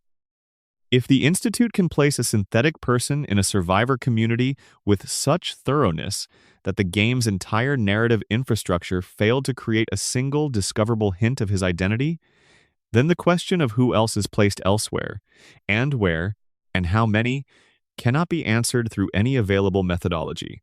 Mayor McDonough of Diamond City, the largest settlement in the Commonwealth, the central hub of Fallout 4's geography, is a synth whose replacement is discovered through a quest. But the quest exists because McDonough's replacement was eventually detected. The detection implies the existence of replacements that were not detected, and the set of undetected replacements is definitionally not accessible. The Institute's stated project of replacing prominent Commonwealth figures with synthetic duplicates produces as its primary effect a permanent uncertainty about the authenticity of every institutional presence in the region. Nick Valentine, the synth detective, complicates the ethical question from a different angle. Nick is a Generation 2 synth, visibly robotic, non-biological, clearly not human in physical appearance, who was given the complete memories and personality of a pre-war Boston detective named Nicholas Valentine. The original Valentine is dead. Nick is, in some combination that he himself cannot resolve. Either Nicholas Valentine continued in a different substrate or a new entity created entirely from Nicholas Valentine's template. He has made a working accommodation with the impossibility of answering this question. He functions as a person. He maintains commitments. He does the work of being himself. And he does not allow the unresolvable nature of his origin to prevent him from doing any of those things. This accommodation is one of the more honest depictions of how anyone navigates the fact that the philosophical foundations of their selfhood are not as stable as ordinary experience suggests. There is a speculation the community keeps returning to, one that is entirely unconfirmed and that the game never touches directly. The player character in Fallout 4 emerges from Vault 111 after 210 years in cryogenic suspension, with complete memories of a pre-war life and a pre-war family. What happened in that pod during 2 centuries of sealed suspension is not documented in any terminal the player can access. The Institute had access to Vault 111. They entered it to take the player character's infant son. The Institute has demonstrated the ability to create synthetic persons with complete manufactured life histories. The possibility that what emerged from Vault 111 inches 2287 is a synthetic person created from the template of the original occupant is never confirmed and never denied. It sits at the edge of the narrative in the specific way that the franchise's deepest uncertainties sit, entirely deniable, never closed. What is real? In the Fallout universe's particular context, where the machinery for ensuring the answer is no exists, is actively maintained, and has been operating for generations, the question has a weight it does not carry in a world where you can be reasonably confident. The Institute is not asking the question abstractly. It is engineering the conditions under which the question cannot be answered. Mystery 8. The Courier, the Divide, and the Life Before the Mojave. Of all the protagonists across the Fallout franchise, the Courier is the one whose history the games take the most care to withhold. In the base game of Fallout New Vegas, the Courier is a blank slate in the manner of role-playing game protagonists. Generally, their past exists as a set of general implications and the player projects onto them. But then, Obsidian released Lonesome Road, the final piece of the game's downloadable content, and the Courier turned out to have a specific history after all. Not a history defined by the current playthrough, not a history that the player builds through choices made after waking up in Doc Mitchell's house in Goodsprings. A history that existed before the player picked up the controller, that the Courier carries without full awareness, that shaped the events of the game's present without the player or the Courier knowing. Lonesome Road takes the Courier to the Divide, a region of fractured canyon geography in the eastern Mojave, where the ground itself has been made violently unstable by a series of catastrophic detonations. The Divide is one of the most hostile environments in the game. Eroded rock formations splitting open into bottomless drops, enormous storms of radioactive debris rolling through the corridors of ruined canyons, a sky permanently discolored by whatever still burns in the atmosphere above. It looks like the aftermath of something that should not have happened. It is exactly that. The detonations that destroyed the divide were triggered by the courier, not in the current playthrough. In a previous journey through the region, years before the game begins, when the courier was making deliveries through the area and carried a package whose contents they were never told. The package contained a device that, when it reached the divide, activated a dormant network of Enclave missiles buried beneath the canyon. The activation triggered a chain of detonations that obliterated the community that had been slowly building a life in the difficult terrain, a settlement called, simply, the Divide, which had been accumulating the specific fragile momentum that post-war communities sometimes develop before something stops them. The courier's package stopped it. Not through any hostile intention, not through any awareness of what they were carrying. They walked through the divide with a delivery, and the divide ceased to exist. The DLC's central antagonist is a man called Ulysses, and he was there when it happened. He was a member of the Divide community, present during the period of its growth and present when the detonations began. He survived when most did not, and he has spent the years between the Divide's destruction and the events of New Vegas in a state of sustained and rigorous obsession, trying to understand what the courier's action means and how to extract a reckoning from someone who does not know they owe one. His argument throughout Lonesome Road is not that the courier is evil. He understands that they did not know, that the activation of the missile network was not an intention. His anger is something more philosophically demanding than anger at deliberate harm. He is angry that the courier lived, continued, accepted other contracts, built a reputation in the Mojave, and walked into the events of the base game without the divide anywhere in their experience of themselves. Lonesome Road is structured as a forced excavation. The courier walks through the ruins of what they destroyed, guided by Ulysses's transmissions through environmental breadcrumbs and evidence placed along the path. Every piece of the journey is documentation. This is what was here. This is what it looked like when it was alive. This is what it became when you walked through it carrying something you did not understand. Ulysses is a careful, articulate man. The game gives him some of the franchise's most carefully written dialogue, and his curation of the courier's path through the divide is a deliberate argument about accountability and memory, and what it means to continue without the weight of what your hands have done. At the DLC's conclusion, Ulysses and the courier reach the place where the missiles are still waiting in their silos, and the player is given a choice about whether to prevent a second detonation. The choice about Ulysses, whether to fight him, negotiate with him, or achieve some other resolution runs parallel to the question of what the courier decides to do with the knowledge they now have about themselves. The game does not tell you what the correct answer is. It gives you the information, shows you the consequences, and leaves the moral weight where the moral weight belongs, with the person who did the thing and has to decide what it means that they did it. EDE, the iBot companion who appears in the base game of New Vegas and again in Lonesome Road, turns out to carry classified Enclave data specifically, targeting and launch information for the missile network whose activation destroyed the divide. EDE's presence in the Mojave, its apparent trajectory toward New Vegas, its encounter with the courier in the base game. All of these events are colored differently once you understand what the iBot contains and where it came from. The Enclave missile network's operational data was traveling through the Mojave in the body of a small floating robot. The courier who accidentally activated that network a decade earlier was, in the present of the game, traveling with the operational data for the same system. Whether this coincidence is exactly that the Fallout universe's characteristic use of chance as its primary narrative architecture, or whether something organized the encounter, is a question the DLC leaves open.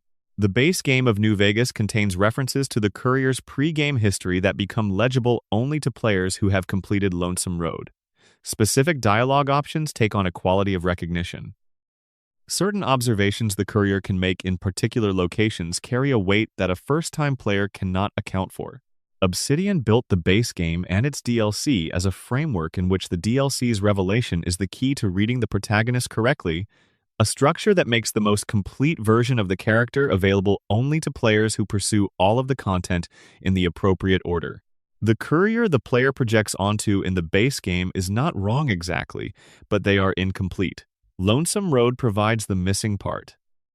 The lonesome drifter, whom we discussed in the context of the mysterious stranger, adds another layer to the courier's identity through a connection that the game implies without making explicit. The drifter describes a father whose quality of presence was never quite accountable for by ordinary description, who left without explanation and never returned. If the mysterious stranger is the drifter's father, as the textual evidence strongly suggests, and if the courier is one of the people the stranger has been assisting across the Mojave campaign appearing in VATS, to provide intervention at critical moments, then the courier's journey through New Vegas is being watched by a father looking for his son, which the courier has no awareness of and the drifter has no awareness of. And the game lets this sit entirely in the background as a connection you can make, but that no character within the fiction ever makes. The Mojave is a world of people trying to continue after things that cannot be undone. Boone, the sniper companion who travels with the courier, survived Bitter Springs. He was present during the operation that became a massacre, following orders in circumstances that made the outcome feel, in the moment, like bad information rather than atrocity. He is living with it in the specific way that New Vegas depicts that category of experience. Not healed, not resolved, but present, negotiated with daily, carried without being allowed to define everything. The courier and Boone share a structure, an action with catastrophic consequences, performed without full knowledge, whose weight has to be integrated into a continuing life.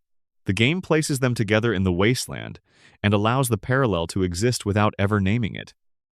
The divides marked men, the enemies that populate the region in Lonesome Road, are humans caught between detonations, in a physiological state between alive and dead, stripped by radiation and structural damage, into something that retains the form of a person while having lost most of what makes a person something other than a body moving through space. They are the divide's final condition.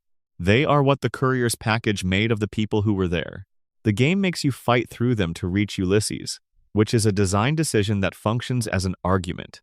You cannot reach the reckoning without passing through the evidence of what you are being held accountable for. When you return to the Mojave after Lonesome Road, when you walk back into the events of the base game carrying the knowledge of the divide, the ending slides do not reference what happened in the canyon. The courier's legacy as the Mojave campaign's central actor is described without the divide anywhere in the narration. The wasteland does not call you to account for it in any formal sense. The game simply gives you the information and lets you carry it or not, lets you decide what weight it has, lets you determine whether the person who made the choices in the base game is the same person as the one who activated the Enclave network years earlier and walked away not knowing. The question of continuity of identity across an act committed in ignorance and across the knowledge of that act once acquired is left exactly where it belongs, with the person inside whose skin the story took place. Mystery 9. The space program nobody talks about. There are details scattered through the Fallout franchise that appear in a single document or a single holotape and are never returned to mentions too brief to constitute a storyline, too specific to be ambient flavor, too suggestive to be accidental. The franchise is large enough and the wasteland is wide enough that not every thread can be followed to a conclusion. But some of these single-mention details have the quality of implications too large for the background they have been placed in, like someone quietly setting a large object in a corner and hoping no one notices how out of proportion it is with the rest of the room. The pre-war space program belongs to this category. The Enclave, the shadow continuation of the United States government that appears in Fallout 2 as the primary antagonist and in Fallout 3 as a major faction, has a stated purpose that the games articulate with some consistency across their different presentations: the preservation of a genetically uncontaminated American human population and the eventual reclamation of the world by that population. In Fallout 2, the Enclave's plan for achieving this involves releasing a modified version of the forced evolutionary virus into the Earth's atmosphere to kill every mutated human, every being touched by FEV or radiation, clearing the planet for the return of the preserved genetic line. It is a plan that would constitute the second extinction-level event in the space of 2 centuries, and the Enclave pursues it with the institutional confidence of an organization that has never required outside validation for its decisions. Tim Kaine's 2023 revelation about the Vault program's original purpose, that the experiments were designed as research infrastructure for generational space travel, recontextualizes the Enclave's project, in a way the games do not make explicit, but the logic supports. If the Vault program was designed to answer the questions that interstellar colonization requires answers to, and if the Enclave is the institutional heir to the people who commissioned the Vault program, then the Enclave's original goal may not have been to purify this world, but to leave it. The FEV atmospheric release plan may represent a later evolution of the Enclave's strategy, a fallback adopted when the resources or timeline for the departure plan became no longer viable, a decision to claim the Earth by eliminating its other claimants rather than to cede it by leaving. In Fallout 3, within the records of the Rivet City research community, there is a passage that has been sitting in the franchise's lore as a quietly extraordinary detail since 2008, a reference, matter-of-fact in its delivery, to the assistant chief executive of Vault Tech Corporation being abducted by aliens during the construction of Vault 76. The note records this the way notes in the Fallout universe record most things in the flat documentary tone that makes the extraordinary sound administrative. There is no follow-up entry, no investigation, no record of what happened to the abducted executive afterward. The detail is placed and then not referenced again. The Mothership Zeta DLC for Fallout 3 establishes that extraterrestrial life is real and active in the Fallout universe in a way that goes beyond the alien blaster weapons that have appeared since the original game. The DLC places the player aboard an alien spacecraft and reveals that the aliens have been conducting long-term observation and collection of Earth life across an enormous span of time. The ship's specimens include humans from multiple historical periods, suggesting an abduction program running continuously from at least the medieval era to the present of the game. The aliens' interest in Earth and its inhabitants is sustained and systematic. They are not passing through. The Vault-Tec executive's abduction sits at the intersection of two facts. The aliens have been systematically collecting human subjects for centuries, and the person they collected was a senior figure in the institution that was building the infrastructure for long-duration, sealed human habitation.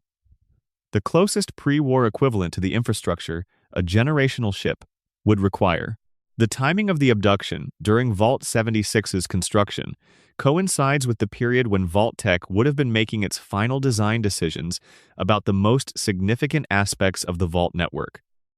Whether the alien abduction was incidental, a continuation of a centuries-long collection program that happened to reach the right person at the right time, or whether it was connected to the specific nature of what Vault-Tec was building, is a question the game placed in the world and then left alone.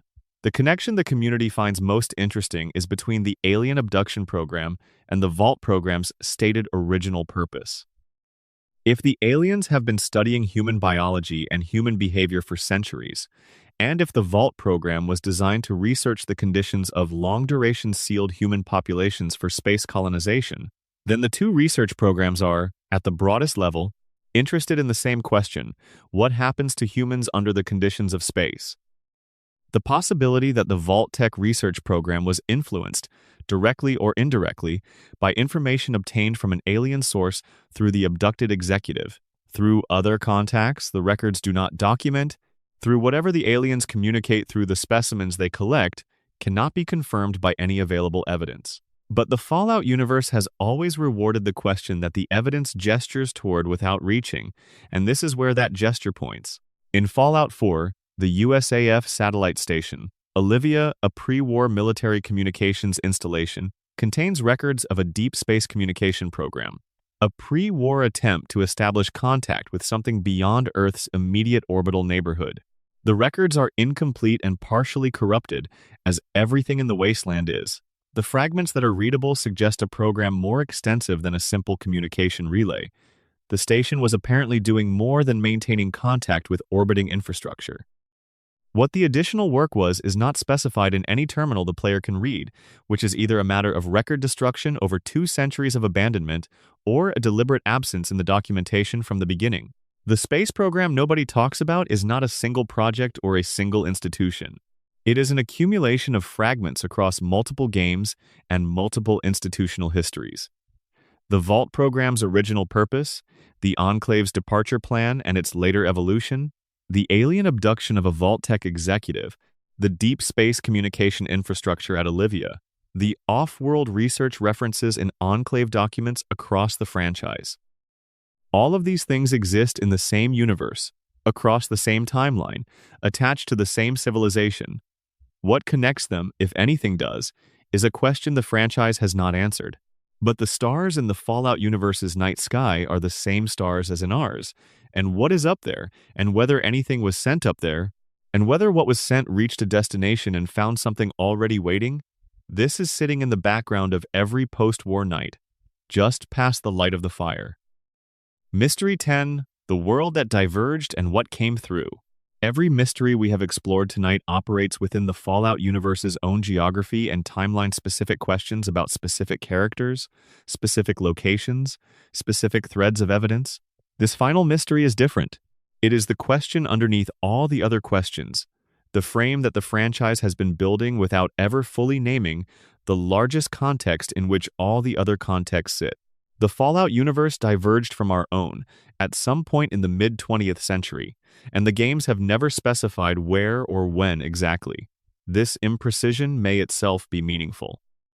The divergence may not be a single event, a discovery not made, a decision taken differently, a particular technology developed or suppressed on a different timeline than in our world. It may be an accumulation, a series of small departures from our history that compound over decades until the two timelines have produced categorically different civilizations, until the Fallout world has become something our world was never going to become, regardless of any subsequent choices. What the Fallout world became, in the absence of the transistor revolution that shaped our last 70 years, is a civilization that committed completely to atomic power. Nuclear technology in the Fallout world was never the threat that spurred the development of alternatives. It was the promise that received full institutional investment. The split atom was applied to everything, to vehicles, to domestic appliances, to military systems, to the architecture of everyday life. The atomic age, which in our world was interrupted by the miniaturization of computing and the information revolution, simply continued in the Fallout world deeper, larger, more total, more complete. The result is the visual language of the franchise. The chrome fins and Googie architecture, the Vault Boy's permanent promotional smile, a world that looks like the 1950s decided it was doing just fine and should keep going in the same direction. This aesthetic is not decoration. It is a materialist argument about the relationship between institutional commitment and catastrophe. The Fallout world's America committed completely to a model of progress abundant, powerful, nuclear, controlled by the institutional architecture of mid-century American capitalism, and pursued it without the disruption that in our world forced periodic reconsideration. The resource wars, the conflict over petroleum that an automobile-dependent nuclear civilization could not replace, and the Great War that followed, are the product of a world that optimized for a specific configuration and ran out of alternatives. The bombs were the end product of a civilization that reached the terminal point of its own logic. The forced evolutionary virus sits in the franchise's lore at a position that becomes stranger the more carefully it is examined. FEV is an extraordinarily versatile biological modifier capable of restructuring the human genome in ways that produce dramatically enhanced physical capability, a biological agent that can transform any organism it encounters into something markedly different from what it was before. The official attribution places its development at the West Tech Research Facility and the Mariposa Military Base, framing it as a military research program aimed at creating enhanced soldiers for the war with China. But the breadth of what FEV can do does not fit the description of a weapons program.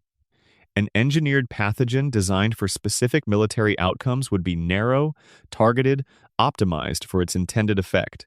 FEV does not behave like that. It restructures biology across an enormous range of outcomes, from super mutant transformation to the gentle changes in certain animal species to subtler modifications that appear throughout the franchise. Its versatility suggests something fundamental, rather than something designed a principle of biological transformation, accessed and directed, rather than created from scratch. The way a laser is not a creation but an application of a property physics always possessed. The cosmic entities of the Dunwich thread Ugqualtoth, the interloper, Whatever gave the Krivbekni its properties all demonstrate a capacity to alter the biology of organisms that come into extended contact with them. The raiders in Dunwich borers change from extended proximity to the submerged stone face.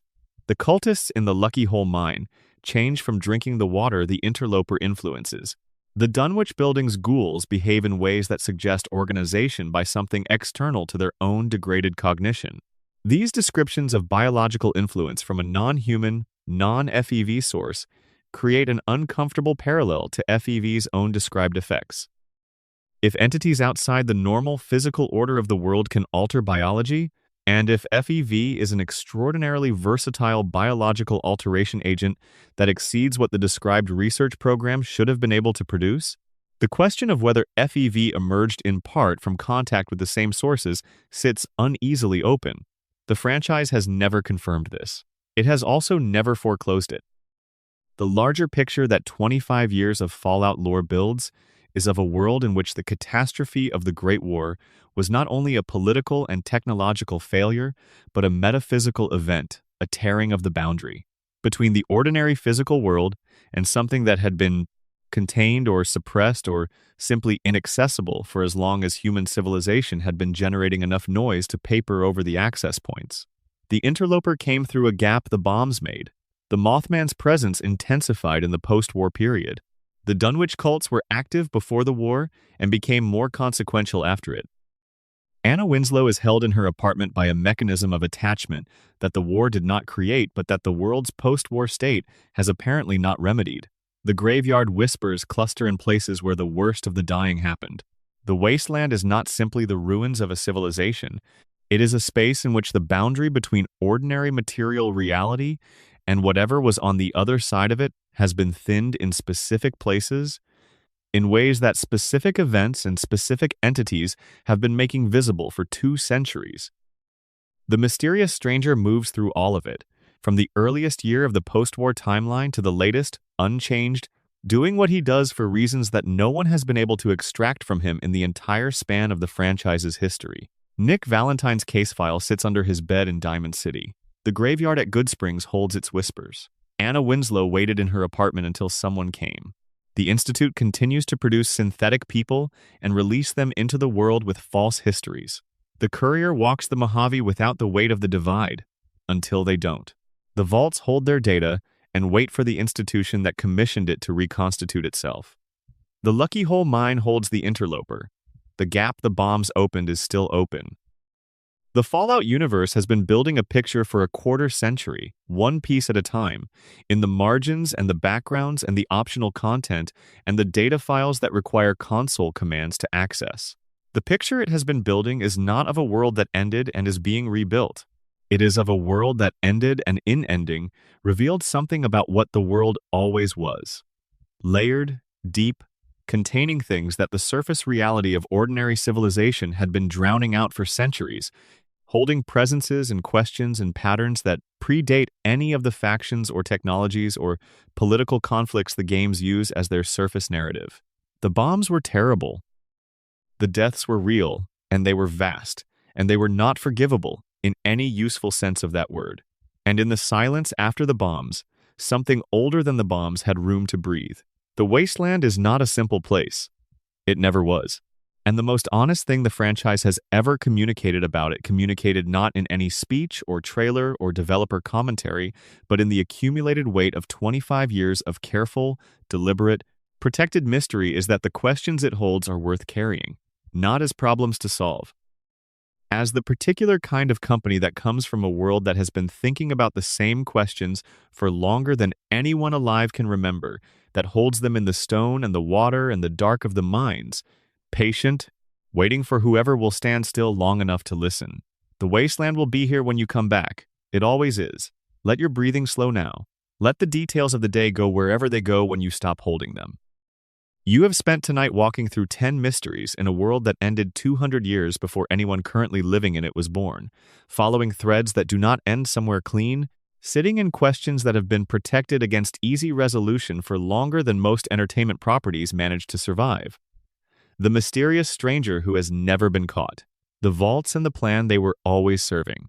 The thread of cosmic horror running from a Washington, D.C. office building to an Appalachian mine. Anna Winslow, who waited in her apartment until someone came, the whispers in the graves at Good Springs and Bitter Springs and the camp on the eastern edge of the Mojave, the Mothman watching from the dark trees, and the interloper waiting in the mine. The Institute and its people who lived genuine lives on manufactured foundations. The courier and the community they destroyed before the game began. The space program in the background, and the executive taken during the construction of Vault 76. And finally, the world that diverged, and the gap the bombs tore, and whatever has been coming through it since. None of these resolve tonight.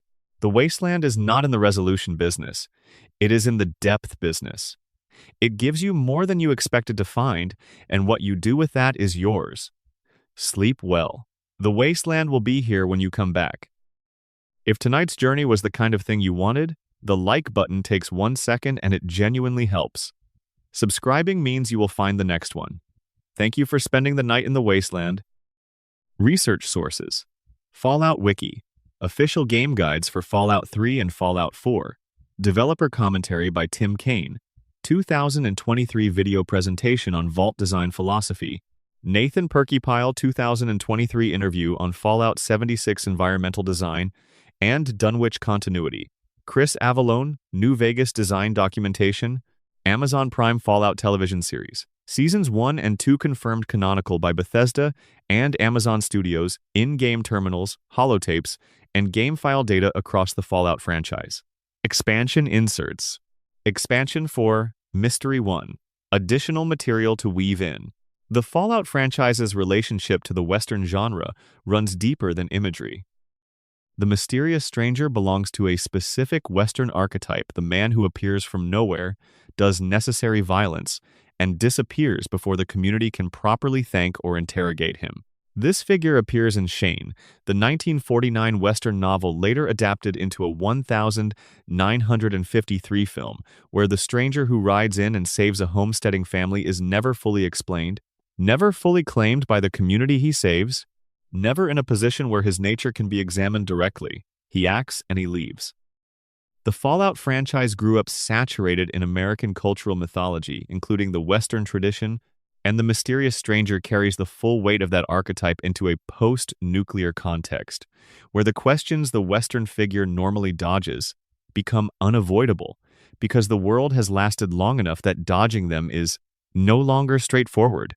The VATS visibility is worth sitting with longer than the initial observation allows. The Vault-Tec assisted targeting system is described within the game's fiction as a technological interface overlaid on the player character's visual perception, slowing the experienced moment of combat to allow for more deliberate decision-making. In mechanical terms, it is a game system. In narrative terms, it is a described alteration of perception, a widening of the present moment, a slowing of the flow of time as the player character experiences it. The mysterious stranger exists within this altered perceptual state, and apparently not within ordinary perception. He is accessible only through the crack that the altered state creates. This is an elegant and strange design decision. Consider what it means. The only moments in which the stranger's existence is directly verifiable are moments when the player character's relationship to ordinary time has been mechanically suspended. Between those moments, there is no evidence he exists that anyone can point to. The shots he fires are real, the targets are dead. But the stranger himself is only perceivable in the specific frame of heightened combat awareness. He exists in the gap between ordinary continuous experience and the slowed, more attentive version of that experience. He is what the slowing reveals. He belongs to the present moment only when the present moment has been given more room. One of the community's persistent questions is whether the mysterious stranger has ever missed. His perk description in every game that features it emphasizes perfect accuracy when he fires. He kills. The philosophical implications of this are interesting. An entity that fires only perfect shots either never takes a shot that can miss, which implies perfect judgment about when to act and when to abstain, or genuinely cannot miss, which implies a different and stranger relationship to causality than normal physics allows.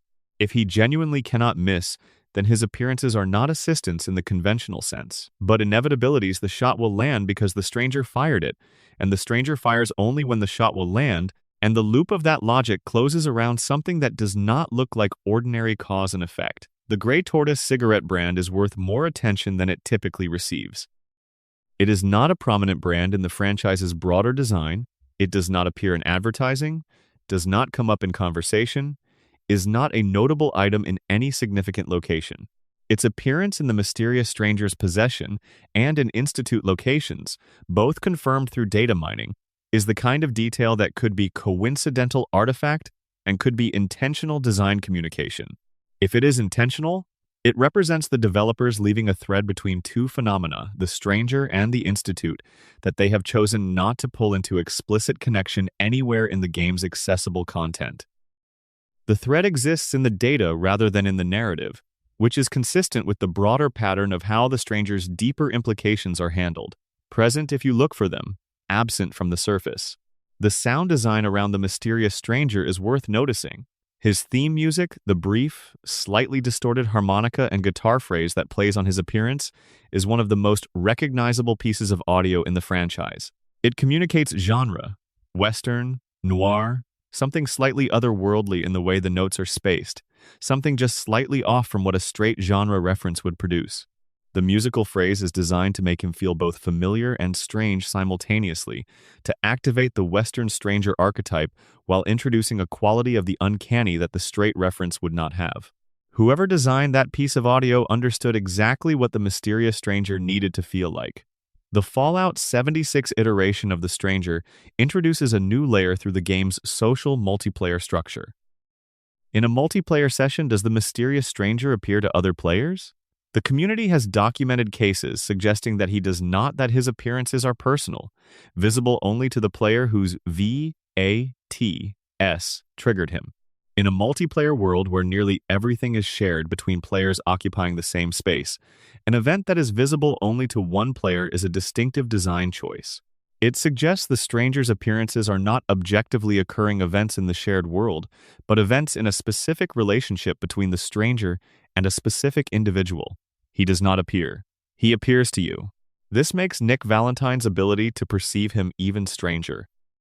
Nick perceives the stranger in a shared world where other companions do not, which means the stranger's perceptibility is not universally about multiplayer versus single player or about being in the right location.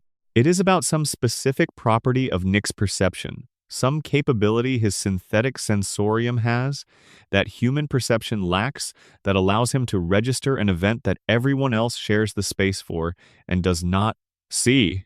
The name the Drifter calls his father, in the fragments of dialogue available about him, is never given. He does not name his father at all. He says, "my father," and then describes a quality rather than a person. This is the opposite of how people in the Fallout universe normally talk about family names, specific memories, the accumulation of biographical detail that gives a person particularity. The absence of a name for the Drifter's father is not realistic. It is strategic.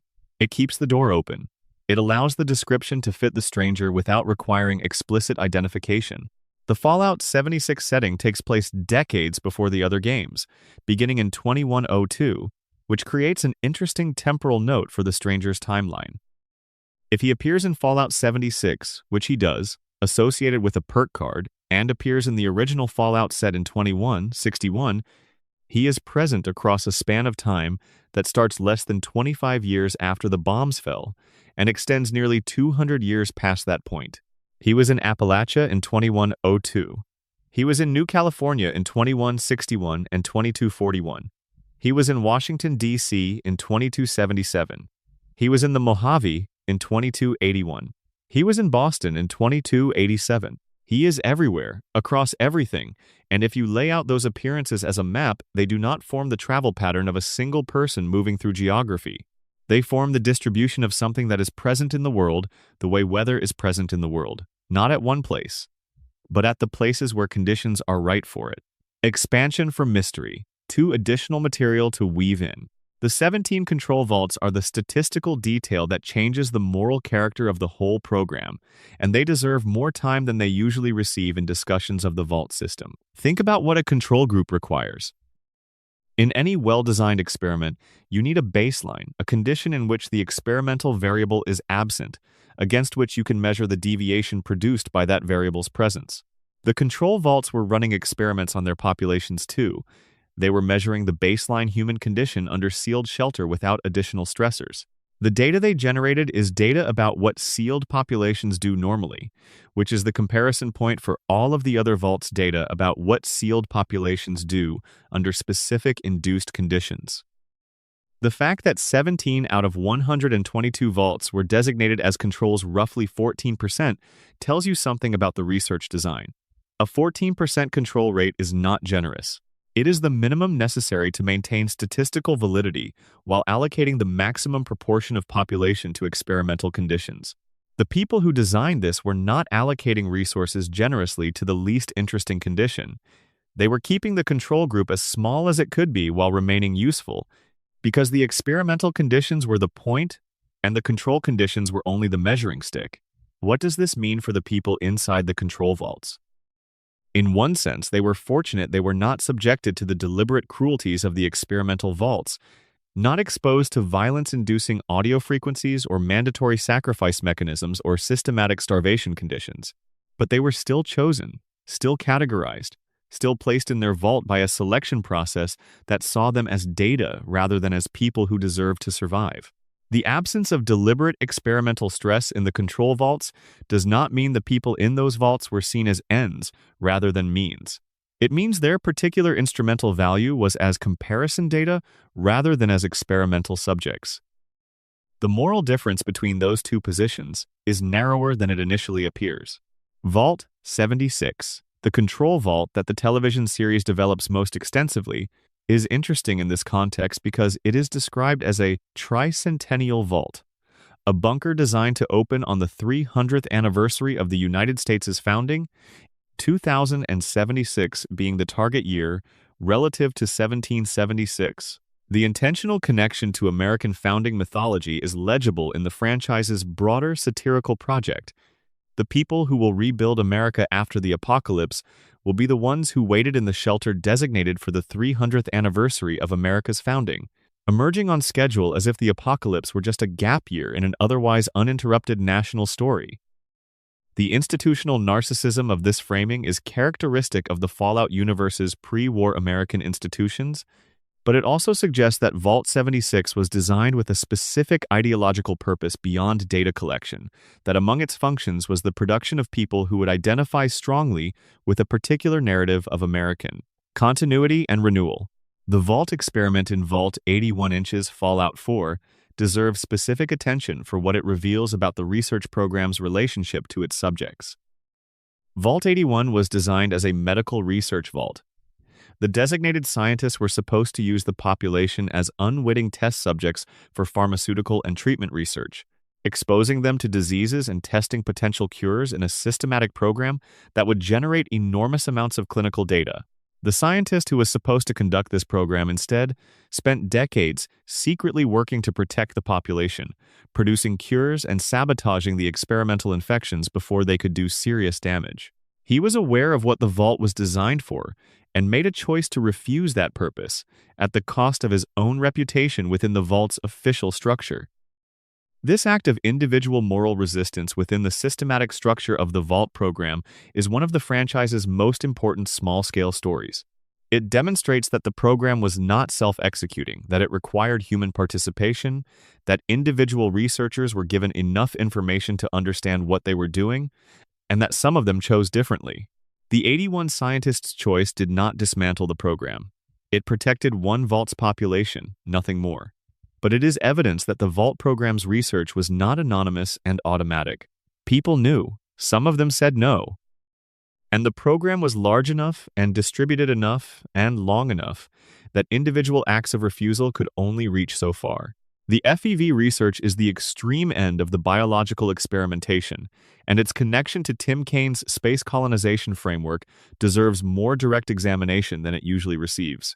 If the vaults were designed to answer the questions of interstellar travel, and if one of those questions is whether human biology can be modified to better tolerate the conditions of space, then FEV, an agent of extraordinary biological modification, is not simply a weapons project that found its way into the Vault program.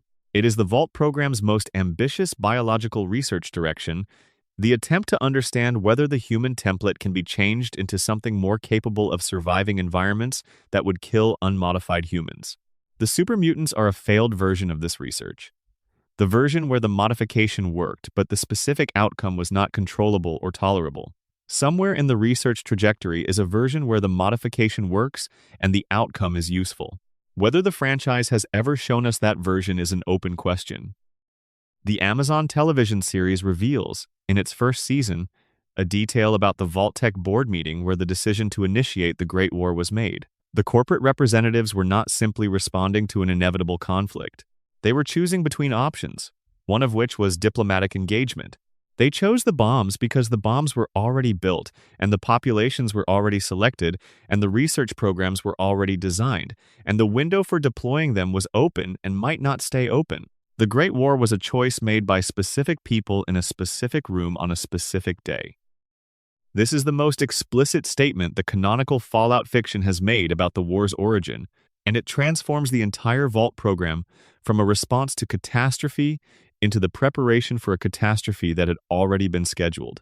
Expansion for mystery. 3 additional material to weave in. The Lovecraftian tradition that Fallout's Dunwich thread draws on is worth understanding in some depth because the franchise is doing something specific with it rather than simply borrowing the surface aesthetics of cosmic horror. Lovecraft's central philosophical proposition, the one that all his horror is designed to dramatize, is that human beings are not at the center of reality. The universe is not scaled to human experience, human concern, human meaning. The entities that populate his fiction are not evil in any human sense. They predate the categories that would make that designation meaningful. They are simply immensely larger, immensely older, and fundamentally indifferent to the distinction between human harm and human benefit, because those distinctions operate at a scale they cannot perceive. The Fallout universe takes this proposition and drops it into a setting defined by the consequences of human hubris, a civilization that expanded to the absolute limit of its model of progress and then detonated. The Dunwich entities exist in that world as a reminder that the civilization's hubris was not only about nuclear weapons and resource extraction. It was also the hubris of believing that the world's most significant features were the ones visible to human attention and measurable by human technology. The entities were present through the entire arc of the pre-war civilization's rise and fall, accessible to specific people who were paying a certain kind of attention, entirely unregistered by the institutional scientific apparatus that was too busy with other things to notice. The word buried appears repeatedly in the franchise's descriptions of the Dunwich tradition. The Dunwich building's ritual site is in the basement, the deepest accessible point of the structure. The Dunwich Borers is literally a quarry, a site of progressive excavation into the earth. The Lucky Hole Mine is a mine. The entities in the Dunwich tradition are associated consistently with depth, with the act of digging, with the discovery that occurs when you go far enough down to reach what is under the surface that ordinary experience presents. This is not an accident of setting. The franchise is using depth as a metaphor for the specific relationship between human knowledge and the things that human knowledge is organized to avoid encountering. You reach them by going deeper than ordinary attention goes. You find them by descending past the point where the institutional frameworks of the civilization you were born into continue to tell you what to expect.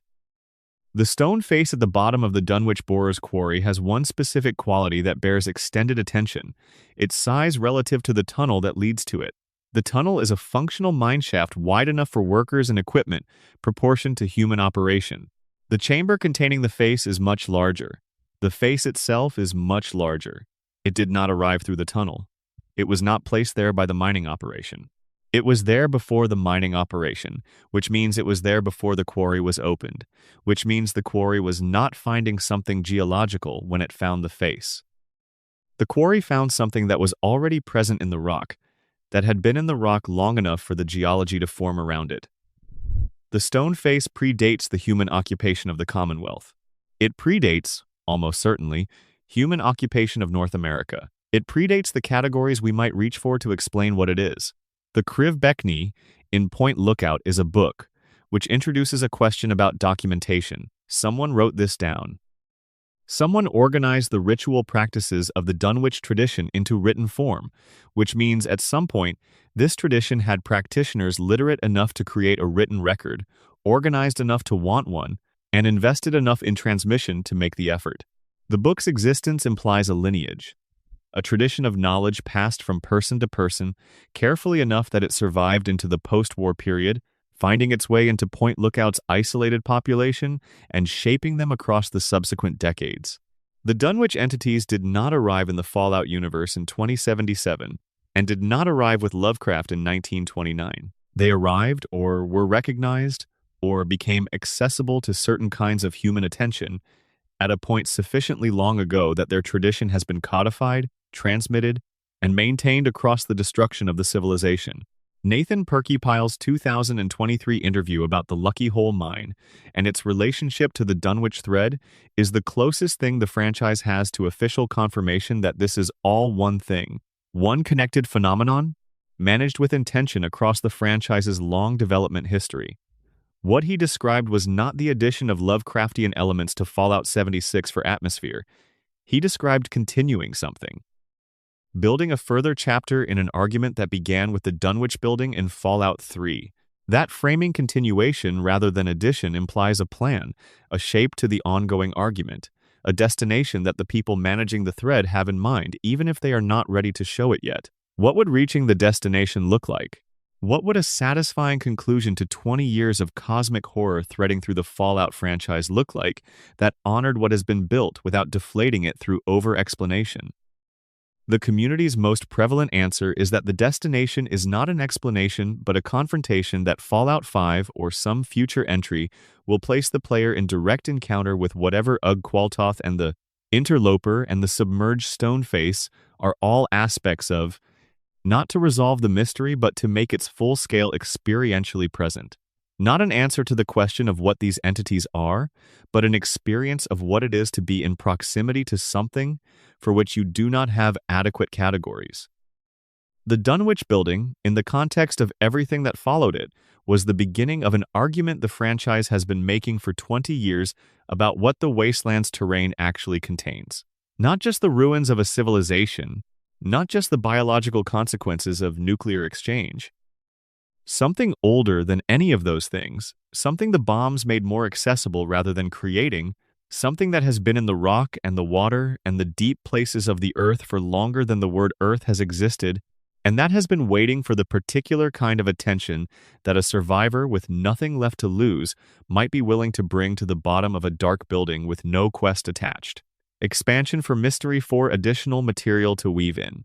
The economy of the den in Fallout 2 is worth understanding as the context in which Anna Winslow lived and died, because the setting shapes the specific quality of her situation.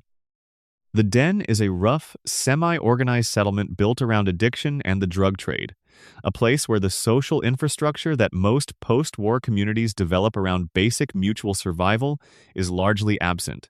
It is a community organized around need and exploitation in the most direct possible sense, and the people who end up there are generally people who failed to make it somewhere else. Children in the den exist at the precarious edge of its social structure, dependent on adults whose own situations are precarious, in a community that has little capacity and less inclination for the kind of extended caregiving that children require. Anna Winslow in this context is not an extraordinary case. She is a specific case, given particularity by the fact that the game goes to the effort of documenting her, but the situation, her story, implies a child dying from the ordinary conditions of post-war poverty in a community not organized around protecting its most vulnerable, is the kind of thing the Wasteland produces. Constantly. What makes her extraordinary is not that she died, but that something persisted after she died, that the game was built to document and respond to that persistence, and that the response it built is one of the few unambiguously compassionate acts the mechanical structure of Fallout 2 supports. The side quest triggered by Anna is categorized in the game as a minor quest. It does not appear in the main journal. It does not advance any major storyline. It exists entirely as optional content that the player will never encounter unless they choose to go into the apartment and choose to engage with the ghost they find there. The game does not signal its existence in any way that would draw a player following the critical path toward it. Finding Anna requires the specific combination of thoroughness and willingness to be present in places where the game does not send you that characterizes the most rewarding experience of the early Fallout games. Those games reward attention in ways that newer games with more explicit navigation systems often do not, and Anna's quest is one of the clearest examples of why that quality of attention matters. The locket itself is never described in detail. Its specific appearance, its specific contents, the specific relationship between Anna and the locket's origin, whether it was a gift, whether she found it, whether it belonged to someone she loved, is not documented anywhere in the quest. It is simply the object that matters to her, significant through its significance to her, rather than through any inherent quality the game specifies. This is the correct decision for the writing. Making the locket's significance legible through description would externalize Anna's attachment, make it about the object rather than about the relationship between Anna and the object. By declining to specify, the game keeps the attachment internal to Anna and keeps the player's engagement with the quest as an act of trust. You are trusting that the locket matters because she says it matters, because you have decided that her mattering is a sufficient reason to act. The question of whether Anna can see you, whether the ghost of a dead child in a post-apocalyptic settlement is aware of the specific person who walks through the apartment door and speaks to her, is not addressed directly in the game. But the interaction design implies that she can. She addresses you, she speaks to you in second person, she responds to what you say in a way that suggests genuine exchange, rather than the delivery of a fixed narrative. Whether this implies that ghosts in the Fallout universe have full perceptual access to the living world, or whether it implies something more limited, is another question the game raises without answering. One of the more quietly remarkable aspects of Anna's quest is the absence of anyone in the den who is looking for her. The den is small enough that the loss of a child would normally be known, would be noticed, talked about, present in the community's awareness. There is no NPC in the den who will, if you ask the right questions, tell you about the dead girl in the apartment on the second floor. Anna is not a mystery anyone in the den is living with. She is simply gone, in the way that the most vulnerable people in the most precarious communities go, without the community being organized enough around them to register their absence as a disruption. The people of the den moved on. Anna did not. And the specific loneliness of that, to be the only person who has not moved on from your own death, in a community that had already moved on before you died, is part of what the encounter communicates when you find her. The Fallout universe has presented many forms of persistence after death. Ghouls are people changed by radiation into something that continues without biological aging. Synths in Fallout 4 carry the memories of people who died before the war, which is its own form of persistence, a continuation of personality and memory in a new substrate. The holotape recordings distributed throughout the franchise let the dead speak to the living through the medium of recorded voice, another form of continuation. Anna Winslow represents none of these.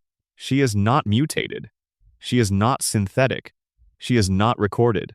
She is simply present, in a way that none of the franchise's established mechanisms accounts for, and the game's decision to present her without explanation and without mechanism is the decision that gives her the most power. She is what she appears to be. The world is the kind of world where that can happen. What else about the world might be different in that same category of way is a question the game leaves entirely open. Expansion for mystery. 5 additional material to weave in. The acoustic properties of the Goodsprings Cemetery as a designed space are worth considering. The cemetery sits on a slight rise above the settlement, exposed on multiple sides, in a region of the Mojave that the game represents as arid and sparsely vegetated, not the densely wooded environment that horror fiction often associates with haunted locations, not the atmospheric darkness of Gothic tradition. It is dry, open, bright, and unremarkable looking. This is not an accident. The game could have designed the cemetery as something that signals its own unusualness through visual atmosphere, more elaborate grave markers, more dramatic lighting, more imposing architecture. Instead, it is what a post-war graveyard would actually be. Modest markers, limited resources, the functional minimum of acknowledgement for the people buried there. The whispers emerge from this ordinary context rather than from a designed atmosphere of the uncanny, which is the more unsettling choice. They are not a Gothic element imposed on a Gothic setting. They are an ordinary place that turns out, under specific conditions, to be something other than ordinary. The game trusts the audio to carry the weight that the visuals decline to signal. The trigger conditions that the community has partially mapped involve time of day and possibly player position relative to specific grave markers, rather than a simple proximity trigger to the cemetery area as a whole. The partial nature of this mapping, the community knows that position and time matter, but has not fully resolved. The specific parameters suggests either that the trigger is genuinely complex or that the available mapping tools are not able to fully observe the relevant variables. The community has been trying to map this for 15 years, using the same methodologies that have fully explained every other audio trigger in the game, and has not fully succeeded, which is unusual enough to be noted. Camp Forlorn Hope's audio anomalies have a different character from the Goodsprings Whispers in one specific respect. They are associated not with a formal cemetery, but with the informal accumulation of death that combat produces. The soldiers who died at Forlorn Hope during the ongoing NCR Legion conflict are not, for the most part, buried in marked graves. The combat deaths of an active military engagement in the post-war wasteland are not processed through formal funerary practice. The dead are there, in the landscape, in the specific quality of what the ongoing violence has deposited in the environment, and the audio the community has documented in the camp's outer perimeter reflects something that does not require formal burial to leave a mark. Whatever mechanism produces the cemetery whispers at Goodsprings does not apparently require the specific ritual acknowledgement of burial. It responds to the fact of the deaths rather than to the fact of the formal designation of the space as a place for the dead. Bitter Springs deserves its own extended consideration because the history it carries is specific and documented in ways that Goodsprings Cemetery's history is not. The Bitter Springs Massacre is not an ambient historical tragedy. It is an event with a specific date, specific participants, and specific consequences that multiple characters in New Vegas are still living with when the player arrives. Boone was there. He followed orders that he now understands were wrong, in circumstances that made wrongness indistinguishable from operational necessity in the moment, and the specific quality of his guilt is that he cannot separate his action from its context without doing violence to the truth of what he actually experienced. The massacre did not look like a massacre from inside it. It looked like a military operation. The gap between those two descriptions of the same event is where Boone lives. The audio anomalies at Bitter Springs are, in this context, in a location defined by a specific historical event that specific living people are still accountable to. The whispers there are not simply the residue of anonymous death. They are, if the reading is correct, that the audio responds to the character of the deaths rather than simply their occurrence. The residue of a specific kind of death, deaths that happened in a context of institutional failure, deaths that should not have happened in the way they happened, deaths that are still being contested in the moral landscape of the people who were present. The decision to not document the whispers in the game guide is interesting regardless of its motivation. If the whispers were placed by a sound designer who wanted them to be a quiet Easter egg, not calling attention to them in official documentation is consistent with treating them as the kind of detail that rewards the attentive player without advertising itself to everyone. If the whispers were placed by a sound designer who was working through something about the specific locations and their histories, and who may or may not have discussed this with the rest of the team, not documenting them might reflect ambiguity about whether they are official game content in the normal sense. Either way, the absence of documentation has preserved the mystery in a way that documentation would have foreclosed. Expansion for Mystery 6, additional material to weave in. The Mothman's real-world origin is one of American folklore's more genuinely strange episodes, and the Fallout 76 treatment of it takes the strangeness seriously rather than domesticating it.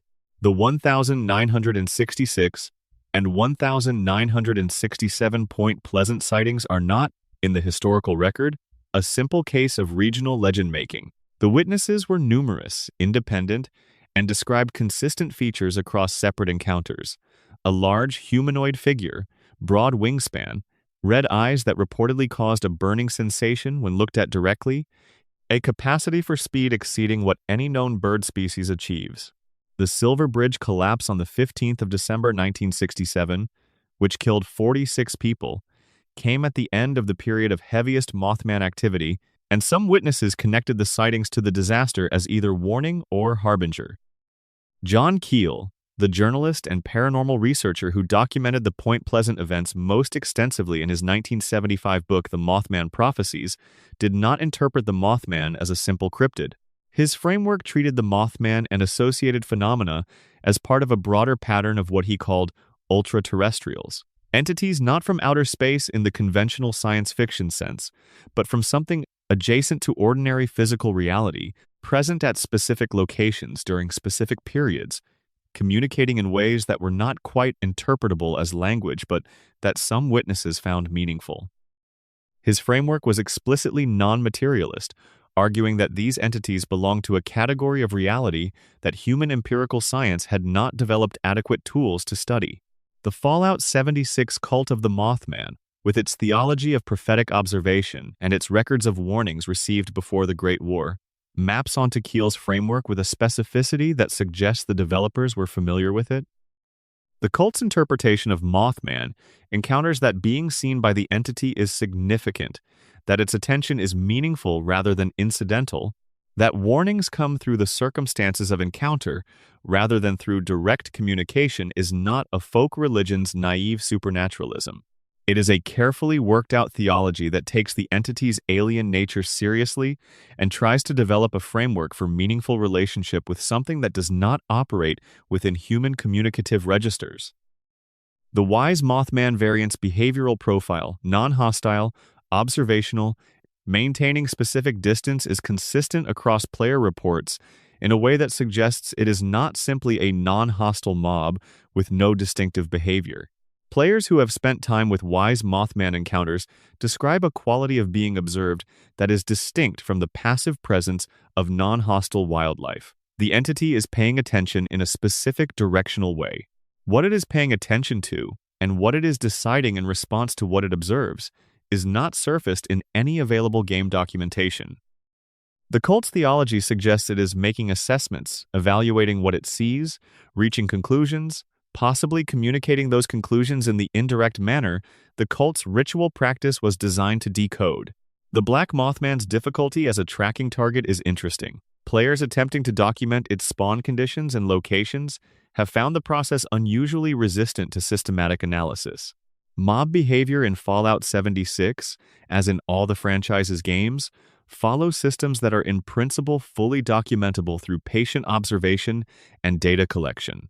The community has documented virtually every other mob's behavior, spawn conditions, and patrol routes to a high degree of accuracy. The Black Mothman has resisted this documentation in a way that some community members have begun interpreting not as data collection failure, but as evasive behavior as the entity actually responding to being tracked by being harder to track.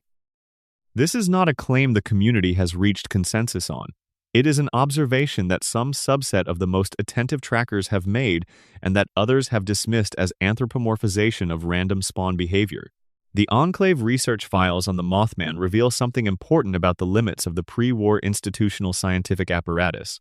The Enclave had the most sophisticated research capacity in the United States government, access to the most advanced instruments, freedom from the bureaucratic constraints that limited civilian research, and a mandate to study anomalous phenomena affecting military operational security. And they could not explain what they were finding in West Virginia. The entries that document their Mothman research have a quality of escalating exasperation. The data does not fit any available model. The instruments confirm things that the models say are impossible. And the institutional response is to continue documenting what cannot be explained rather than acknowledging that the explanation might require revising the models. This is how established institutions typically respond to anomalous data, not by questioning the framework, but by filing the anomaly more carefully. Expansion for mystery. 7 additional material to weave in. The philosophical problem of synthetic identity that Fallout 4 explores is not original to the franchise. It belongs to a long tradition in science fiction of asking whether artificial consciousness is consciousness, whether manufactured experience is experience, whether the substrate of a mind determines the legitimacy of that mind's claims. But the franchise does something specific with this tradition that distinguishes its treatment from most science fiction engagements with the question. It refuses to resolve it through plot. Most stories that raise the question of whether an artificial being is a real person resolve that question either by confirming that the artificial being has full personhood, the sentimental ending, the person, or by confirming that it does not, the cautionary tale. Fallout 4 raises the question through multiple characters, across multiple storylines, and leaves every instance of it unresolved. It trusts the question to be more valuable open than closed. The Railroad faction, whose primary mission is the liberation of self-aware synths from Institute control, is one of the franchise's most morally interesting institutional presences. Their method of liberation involves providing escaped synths with new memories, a complete surgical alteration of identity, giving the escaped synth a new name, a new history, new relationships, and no accessible memory of their previous existence. The Railroad frames this as protection. A synth whose Institute identity has been wiped cannot be found through the memories that might lead Institute retrieval teams back to them. But the ethical character of this method is the same as the Institute's method. It is the deliberate construction of a false autobiographical identity and the replacement of an existing one. The moral difference is consent and benefit. The synths who receive Railroad memory wipes are presumably consenting to the procedure as an act of self-protection, and the benefit accrues to them rather than to the institution. But the act itself is categorically the same act the Institute performs. The Railroad is rescuing synths from the people who made them what they are by doing what the people who made them do. The Institute's director in Fallout 4 is the player character's biological son, Sean, who was taken as an infant and raised inside the Institute's underground complex. Sean grew up in the Institute's intellectual environment, surrounded by its researchers and their work, and developed the Institute's ideology as his own. The Commonwealth is irredeemable. The surface world is too degraded to rebuild through conventional means. The Institute alone possesses the intelligence and resources to create something genuinely new, and the synthetic people the Institute creates are the tools of that creation rather than the beneficiaries of it. His ideology is coherent within the framework of assumptions he grew up with. The game's presentation of Sean is careful not to make him simply villainous. He is a person who reached comprehensible conclusions from the premises he was given, and the premises he was given were the only premises he had access to. The tragedy of Sean's position, that the parent who could have given him different premises arrived 200 years too late, is one of the game's most emotionally functional narrative elements.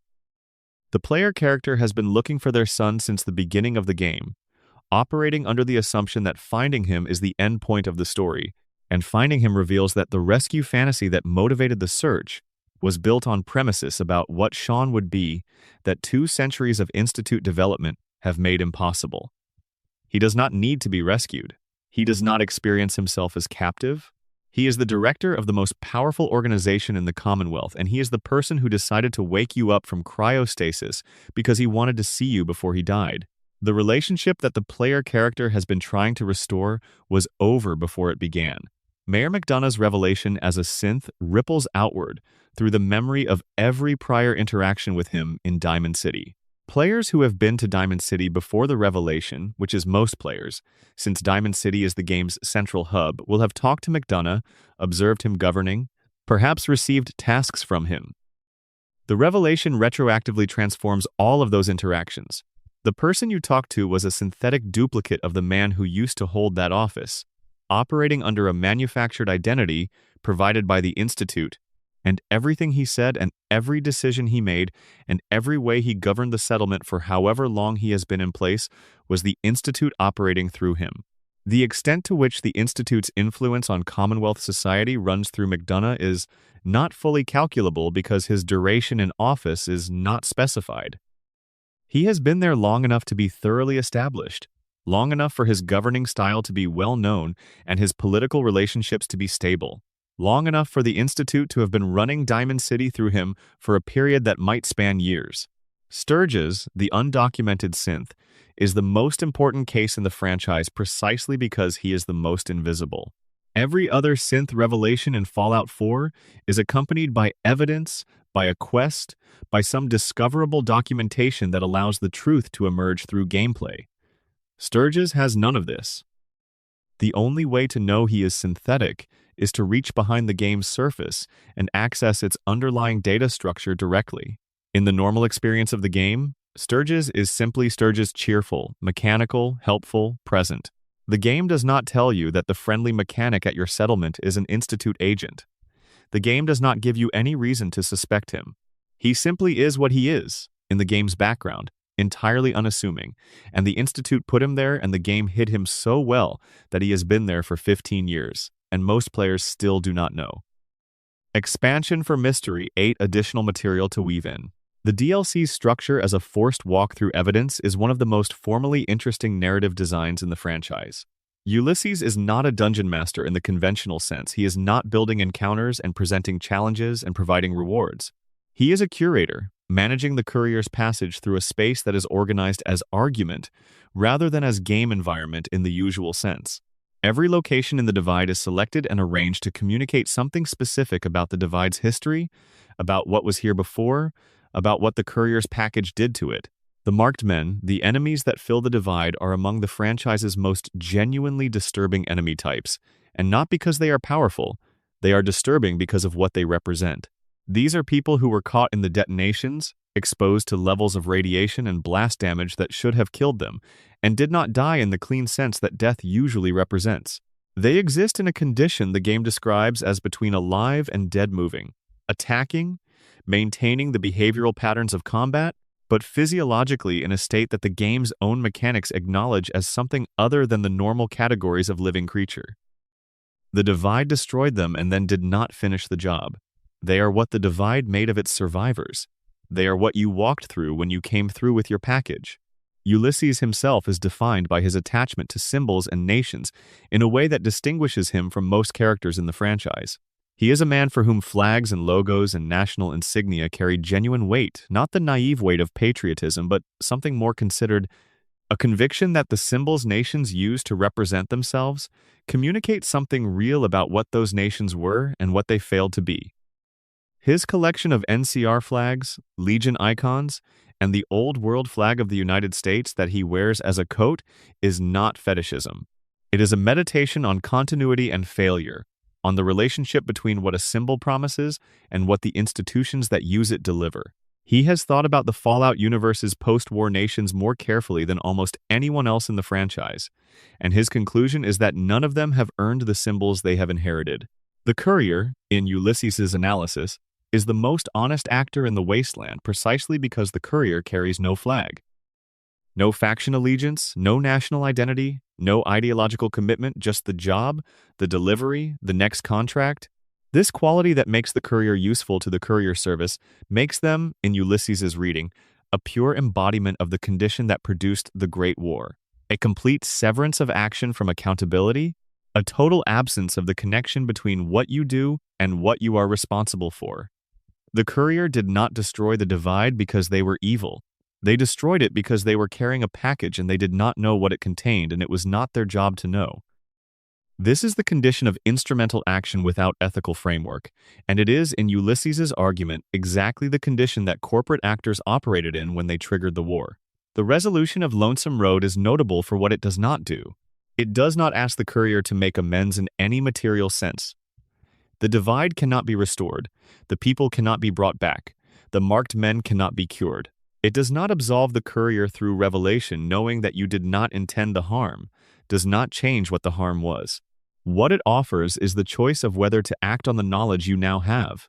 Specifically, whether to prevent the second detonation that Ulysses has prepared, whether to stop more damage from happening even though stopping it cannot undo the damage that has already been done. The moral framework of the resolution is consequentialist in a very specific way. What matters is not what you did and why, but what you do next. And what you do next can be shaped by understanding what you did before. The Courier cannot be absolved. They can choose to act differently in the knowledge they now have. Expansion for Mystery 9, additional material to weave in. The Enclave's relationship to departure from Earth threads through the franchise in ways that most players encounter as background detail rather than as a sustained theme. In Fallout 2, the Enclave's oil rig base a platform in the Pacific Ocean where the organization has maintained itself since the Great War represents the maximum achievable distance from the contaminated mainland while remaining on Earth's surface. The choice of an oil rig is thematically legible. It is offshore, inaccessible, elevated above the ordinary terrain of the wasteland, and associated with the resource extraction economy that drove the resource wars. The enclave on the oil rig is a civilization that has literally separated itself from the land and is hovering above the ocean, waiting for conditions on the land to change into something more suitable to its return. The off-world direction of this logic, the idea that if you cannot stay on the mainland, you go offshore, and if offshore is not far enough, you go further, is implicit in the geography of the enclave's position throughout Fallout 2. The oil rig is the maximum available distance. Space is the logical extension of the same impulse. Tim Kane's confirmation that the Vault program was designed for space colonization research means that the Enclave, as the institutional heir to that program, was always in possession of research oriented toward that further remove. What it did with that research, what happened between the original colonization intent and the purification plan of Fallout 2, is the unmarked gap in the institutional history that the franchise has gestured at without filling in. The aliens in Mothership Zeta are notably different from the conventional science fiction presentation of extraterrestrial intelligence. They are not communicative in the way science fiction aliens usually are. They do not seek negotiation, do not present their research interests in any format accessible to human understanding, do not acknowledge human intelligence as a peer phenomenon. Their relationship to the human subjects they collect is entirely asymmetric. They observe, collect, store, and apparently study in ways that are not visible to the collected subjects. They are scientists of a kind, or collectors of a kind, and the humans they abduct are to them what the animals in a natural history museum collection are to the curator: specimens, preserved, cataloged, and assigned to drawers. The Vault-Tec executive abducted during Vault 76's construction would have been, in the alien collection, a specimen from a very specific and informative period in human institutional history, the moment when the most significant survival infrastructure in human history was being finalized. If the aliens have been tracking human civilization across the span of time their collection implies, abducting a senior figure in the final phase of the Vault program's construction would represent the acquisition of a uniquely informative specimen. The executive was not simply an arbitrary human from the available population. They were a person who possessed specific knowledge about the most ambitious human institutional project of the pre-war era, preserved at the moment of that project's completion. What the aliens did with what they learned from the executive, whether they understood what the Vault program was for, whether they were monitoring human attempts to move toward space colonization with the specific interest of an established spacefaring species observing a younger species' first tentative steps, whether any of this explains any aspect of how the post-war world unfolded is entirely unaddressed in any available game content. The detail sits in the franchise's lore as a fact without consequences, at least without visible ones. The consequences may simply be operating at a scale and timeline that the franchise's human-centered narrative has not yet shown us. Expansion for mystery, 10 additional material to weave in. The question of why the Fallout world specifically did not develop the Transistor Revolution, what specific historical event or decision prevented the development of integrated circuits in a timeline otherwise closely parallel to our own, is one the franchise has never directly addressed. The games are set so far from the divergence point that the characters within them have no more access to pre-divergence history than we have access to the detailed decisions that shaped the 1950s. The divergence is a fact of their world the way gravity is a fact of ours. It produced the conditions they live in without being directly visible or discussable. The specific absence of digital technology in the Fallout world produces effects that are visible throughout the franchise in ways that are easy to miss because the setting normalizes them. The computational systems in the Fallout universe are vacuum tube-based and enormous, requiring the physical scale of pre-transistor computing to perform tasks our world accomplishes in devices that fit in a pocket. The AI systems in the franchise, the Mr., handy robots, the Protectrons, the computational cores of the vaults are sophisticated by the standards of pre-digital computing and primitive by the standards of what actually became possible once transistors enabled miniaturization. The Fallout universe's technology is simultaneously more advanced than our world's in nuclear and mechanical engineering and dramatically more primitive in information technology. This creates the particular texture of the world. Enormous nuclear-powered vehicles accompanied by enormous reel-to-reel computers, advanced medical technology running on vacuum tubes, Fusion power in a world where the smartphone does not exist. The broader philosophical point the franchise is making with this divergence is about paths and their costs. The Fallout world chose one path, and our world chose another, and both paths have consequences. The path our world chose led to the information revolution, and to climate change, and to weapons of mass destruction increasingly accessible to non-state actors, and to the specific forms of political and economic crisis that the early 21st century has produced. The path the Fallout world chose led to abundant nuclear power, and to the resource wars, and to the Great War. Neither path was obviously better in advance. Neither path avoided catastrophe. The franchise is not arguing that our timeline was wrong to develop the transistor, or that the Fallout timeline would have been better off choosing differently. It is arguing that the direction of a civilization's technological development shapes the specific form its catastrophe takes without preventing the catastrophe. The post-war wasteland is the space where both paths have ceased to matter for most people, where the abstract question of which technological route was preferable has been replaced by the concrete question of what to do with 200 years of consequence. What the franchise has consistently found, across all its games and now its television adaptation, is that the answer people reach in that space is shaped by the same drives that shaped the pre-war civilization. The desire for power, the willingness to use other people as means to ends, the capacity for both extraordinary cruelty and extraordinary care, and the persistence, in specific individuals and specific communities, of something that the bombs were supposed to have ended but did not. The question of what that something is, what exactly it is that persists in the graveyard whispers and the ghost of Anna Winslow and the mysterious stranger's appearances across 2 centuries of wasteland history, is the question the franchise has been building toward with extraordinary patience for the entirety of its existence. The answer, if there is one, is not in any terminal entry the player can access. It is not in any dialogue option or quest resolution or faction ending. It is in the accumulated weight of the franchise's attention to its own mysteries, in the specific care with which certain questions have been protected against easy resolution, in the fact that after 25 years of development and hundreds of hours of accumulated content, the franchise has still not answered the questions it chose to raise in the first game. That protection is itself the answer, or the beginning of one. Whatever the Fallout universe is finally about, it is about something that cannot be resolved in the span of a single game or a single playthrough or a single era of the franchise's history. It is building towards something, and the building is slow and deliberate, and the people doing it have been patient, with a patience that matches the scale of what they are building toward. The wasteland holds these questions the way it holds everything, in the stone, in the water, in the dark of the places that ordinary attention does not reach, and it has been holding them long enough to be confident that the right person will eventually come along.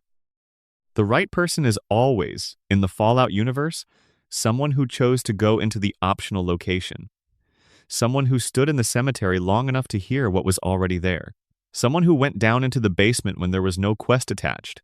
Maybe it is you. Additional depth, the broader architecture of Fallout's mystery tradition.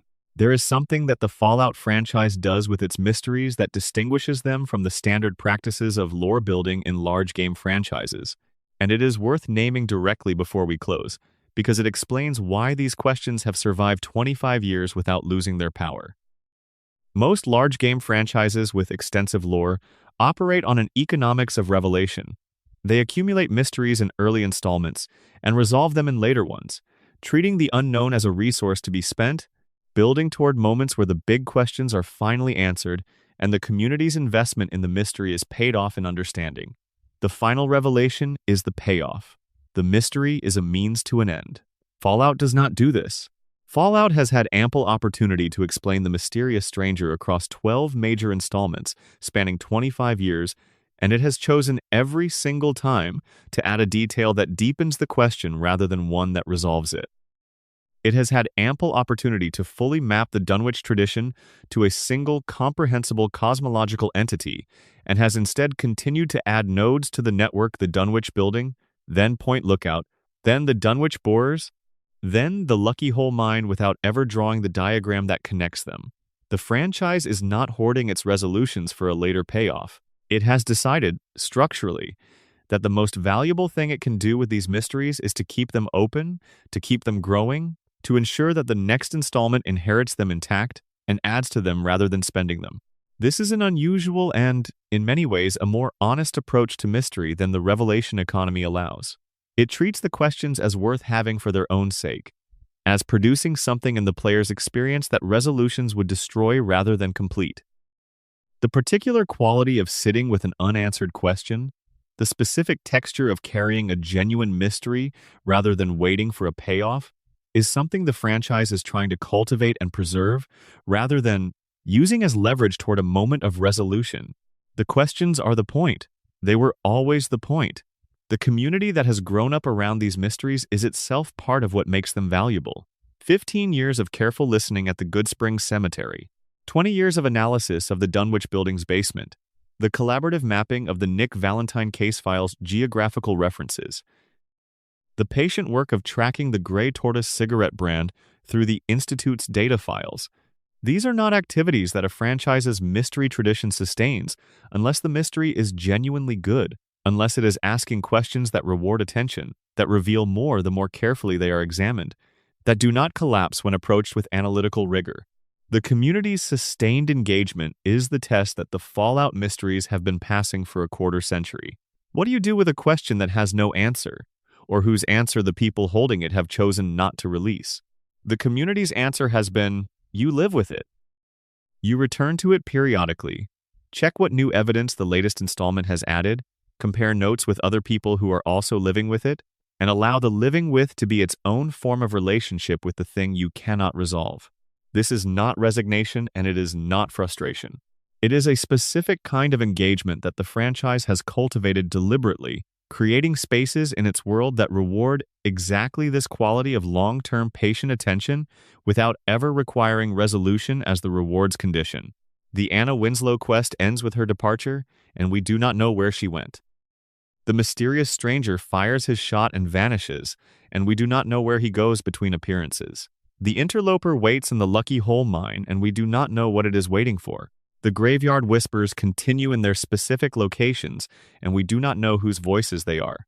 These open ends are not failures of world building. They are the most sophisticated world building the franchise does. The creation of spaces in the world that are genuinely uncertain, that point toward things the world contains without containing them fully within the visible surface of the narrative. When you walk through Goodsprings at the start of a New Vegas playthrough, on your way out of Doc Mitchell's house and into the desert, the cemetery is there on the hill. You can see it. Most players do not go up to it.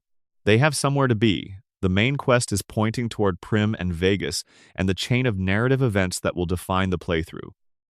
The cemetery is available and it is not required, and the specific quality of what it contains is available only to the player who makes the choice to go stand in it for long enough to hear what is there. The Fallout universe is full of these moments, full of locations and details and questions that are available to whoever stops moving long enough to encounter them, that are hidden not through any technical obscurity, but through the simple fact that the game does not require you to find them. The optional content is where the franchise has always kept its deepest work, and the deepest work has always been the mysteries. The questions that cannot be resolved in a single playthrough, that accumulate across multiple games and multiple decades, that require the kind of sustained attention most entertainment does not earn and does not ask for, you chose to spend tonight here, in the dark, following these threads. That choice is what the franchise built these mysteries for. Not for the person rushing to the credits, not for the guide reader, not for the achievement hunter, for the person who stands in the optional cemetery and listens. The Weight of the Wasteland. A meditation on what the franchise has built. 25 years is a long time to build something. Most creative franchises that survive that span do so by evolving, by shedding their earlier iterations and becoming something newer and more current, by treating continuity as a problem to be managed rather than a resource to be honored. The Fallout franchise has done something unusual. It has honored its continuity so thoroughly that the questions raised in the first game in 1997 are still productive and unresolved in 2024. The mysterious stranger from Fallout 1 acquired new depth in New Vegas and new depth again in Fallout 4. The Lovecraftian entities first glimpsed in the optional basement of the Dunwich building in 2008 are still actively being developed in Fallout 76's ongoing content. Anna Winslow's existence in the 1998 Fallout 2 has never been contradicted or explained or resolved. This kind of long-term maintenance of productive uncertainty is difficult. It requires that every development team that works on the franchise understand what is being protected and make active choices to protect it, which means passing the understanding from team to team across studio changes and engine changes and the normal turnover of people in a creative industry.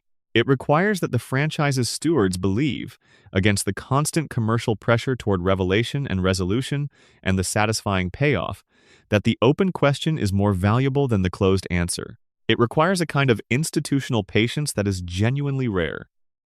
The fact that it has been maintained this long, across this many games and this many hands, suggests that there is something about these particular questions that makes people who encounter them want to protect them rather than spend them.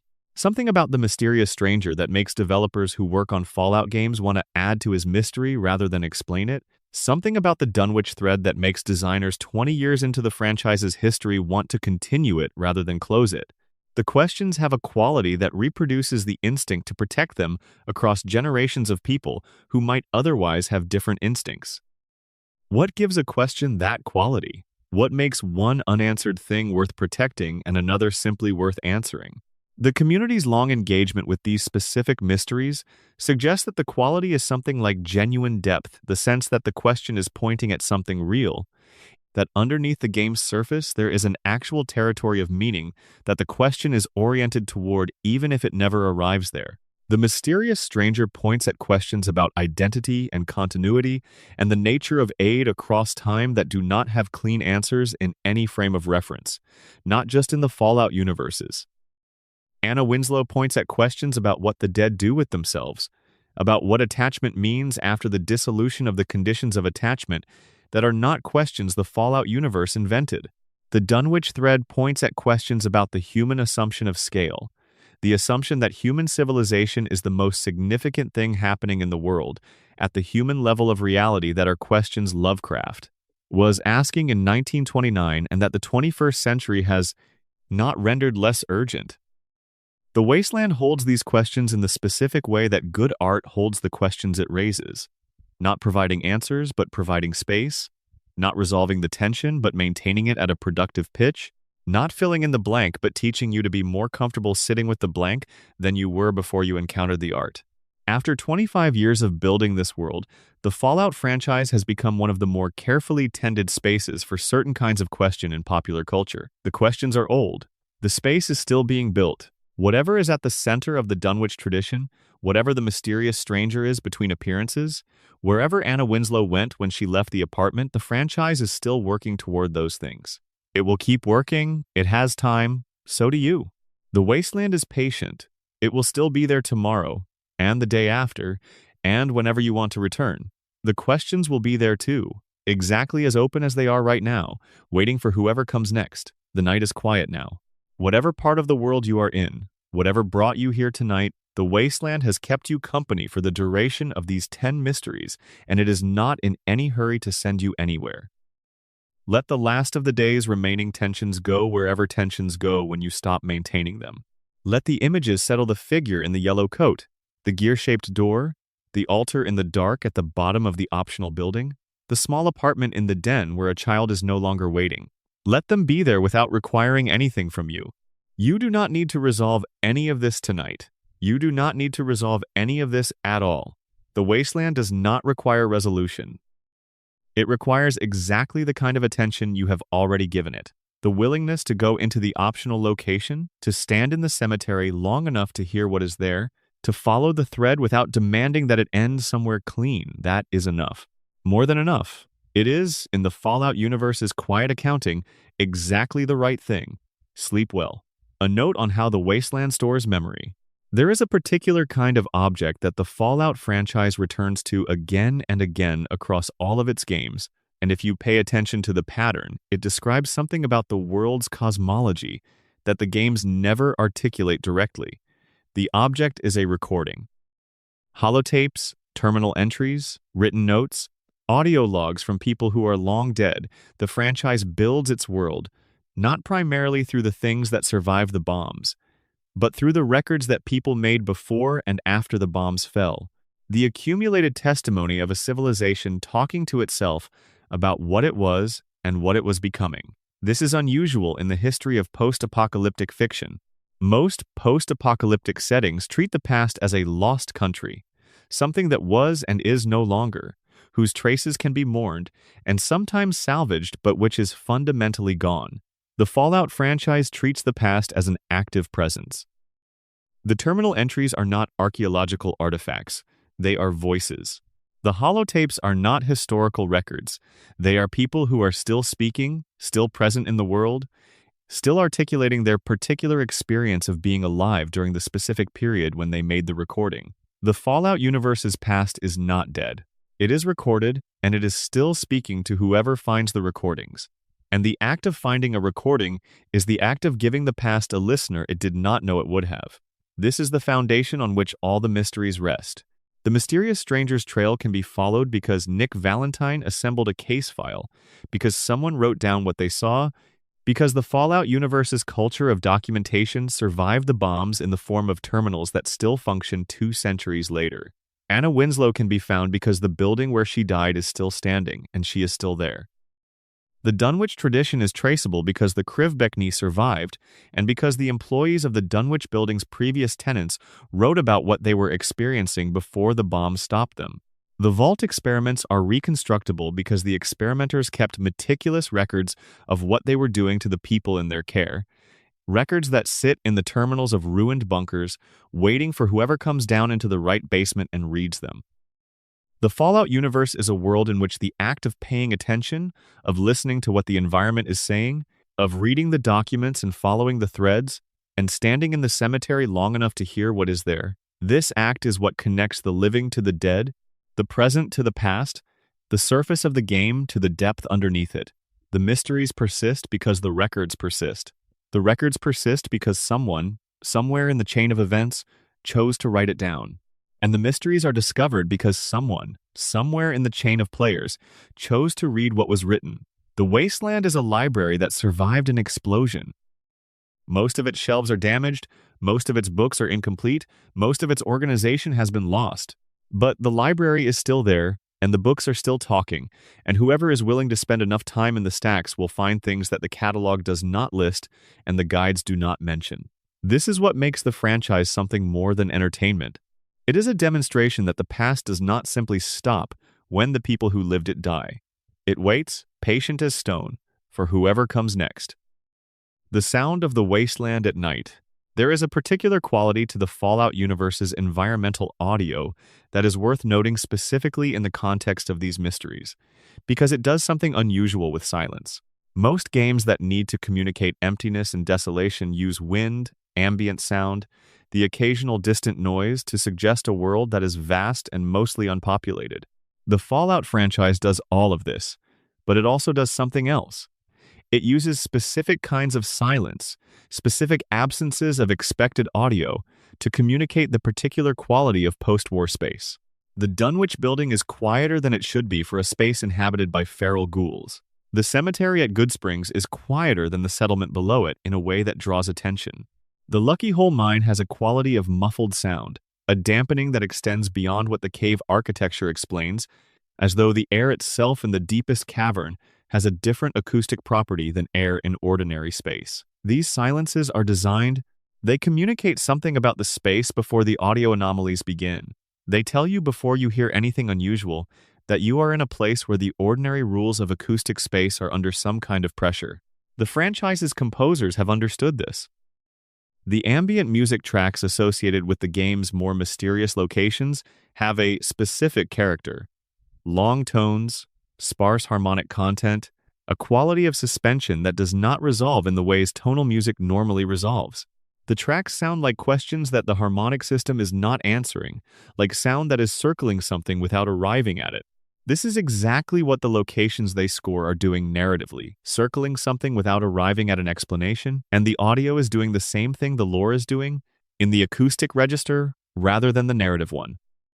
The Mysterious Stranger's theme music is the most specific example of this technique applied to a character rather than a location. That brief harmonic phrase, the slightly distorted guitar and harmonica, the specific intervals chosen, the duration and the tempo communicate something that the game's documentation does not. It is music that belongs to the Western stranger tradition, the genre reference audible in every note, but with a quality of wrongness in the tuning, a quality of the uncanny in the intervals that prevents it from being simply a genre reference. It is doing what the best of the franchise's audio design always does, telling you something the text does not. The Graveyard Whispers, which we discussed at length, are the most direct expression of what the franchise does with audio mystery. They are not scored. They are not composed in the sense that a musical track is composed. They are present in the environment as audio events rather than as music, which means they belong to the category of things the game presents as real in the fiction of the world rather than as the audience's experience of a soundtrack. The mysterious stranger's theme is something only the player hears. The Graveyard Whispers are something the player character is apparently hearing something in the world, not an accompaniment to the world. This is the distinction between atmosphere and evidence, and the franchise makes it carefully. One more thing about the vaults. Before we leave the vault program entirely, there is a detail that deserves specific attention: the order in which the vaults were intended to open. The official lore suggests that different vaults were designed with different scheduled opening dates, ranging from 10 years after the war to 200 years after, with varying intermediate dates. Vault 76, as we noted, was designed as a tricentennial vault, intended to open in 207620 years after the bombs fell. Other vaults were set for much later openings. The variation in opening dates implies a design philosophy about the relationship between the vault populations and the post-war reconstruction process. If the research program needed populations that had spent different durations in their experimental conditions before emerging, the varied opening dates are part of the study design. The short-duration populations would emerge into a still chaotic early post-war environment, while the long-duration populations would emerge into a more stabilized landscape. The interaction between the vault population and the surface world at different stages of post-war recovery is itself a variable. The study needed data from early emergence, from middle emergence, from late emergence. The varied opening dates provide that variation systematically. This means the vault program's data collection was not complete in any single vault's lifecycle. It was designed to run across multiple opening windows, collecting longitudinal data about how vault populations integrated into post-war society at different stages of recovery. Some of the most interesting data in the study design would have been the emergence data, what happens when a vault population, which has spent decades or centuries in a sealed and controlled environment, opens the door and encounters the reality of the post-war world. That encounter is what most of the Fallout games are built around, from the Vault Dweller of Fallout 1 to the player character of Fallout 4. The player character is, in every game, an emergent, someone coming out of the sealed world into the open one. This is not an accidental structural choice. The franchise has built its protagonist template around the person who emerges from controlled conditions into an uncontrolled world, and that template maps exactly onto the research subjects of the Vault program in the moments that were most valuable to study. Every playthrough of a Fallout game is, in a sense, the research program's observation of one particular subject's emergence. You are both the protagonist and the data point. The Vault program never ended. It is still running. You are participating in it right now. The franchise's deepest gift. The Fallout franchise has given its audience many things across 25 years. Hundreds of hours of exploration, mechanical systems that reward creativity and experimentation, political allegories that have aged better than most explicit political commentary, music, particularly C418's contribution to the ambient design of the series that has become genuinely associated in listeners' minds, with a specific emotional experience of solitude and strange beauty. Characters who are among the most carefully written in the medium's history. And all of these things are real gifts. All of them are worth the time they have required. All of them are reasons the franchise has lasted and grown and accumulated the community it has. But the deepest gift is the one we have been spending tonight with. The unanswered question preserved with care. The thing the franchise knows and is choosing not to tell you, the thing it may not fully know itself, the space it holds open by not filling it, year after year and game after game, and studio change after studio change, and engine overhaul after engine overhaul. The gift of a mystery that is still a mystery 25 years after it was first placed in the world. The gift of a graveyard that still whispers if you stand in it long enough.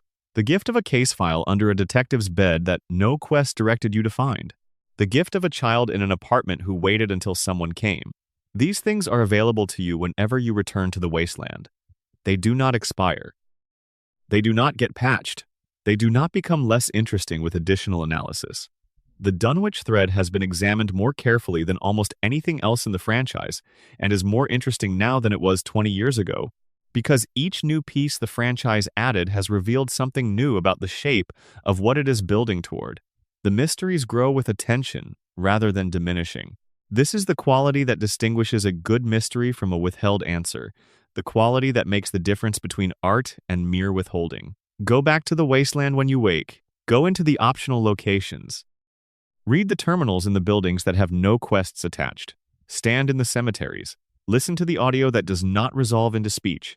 Follow the threads without requiring them to end somewhere comfortable. The wasteland will reward you for doing this in the specific way it rewards everything. Slowly, quietly, in your own time, with something that does not have a name but that feels like it was always meant to be found by someone exactly like you. The mysterious stranger will appear, and he will be gone before you can look at him directly, and somewhere in the world outside the game, Nick Valentine's case file sits under a detective's bed in a rebuilt baseball stadium and waits for whoever picks it up. Anna Winslow is gone now. The apartment in the den is empty in the right way. The interloper waits in Appalachian stone. The graveyard at Goodsprings is still and clear in the desert heat, and if you stand in it for long enough, if you are very quiet and very still, it will tell you something that the guide did not mention. That is the wasteland's promise, and it has kept it for 25 years. Sleep well. If tonight felt like the kind of thing worth returning to, the like button and the subscribe button are both there and both take 1 second. Thank you for spending the night with me in the wasteland. I will see you in the next one.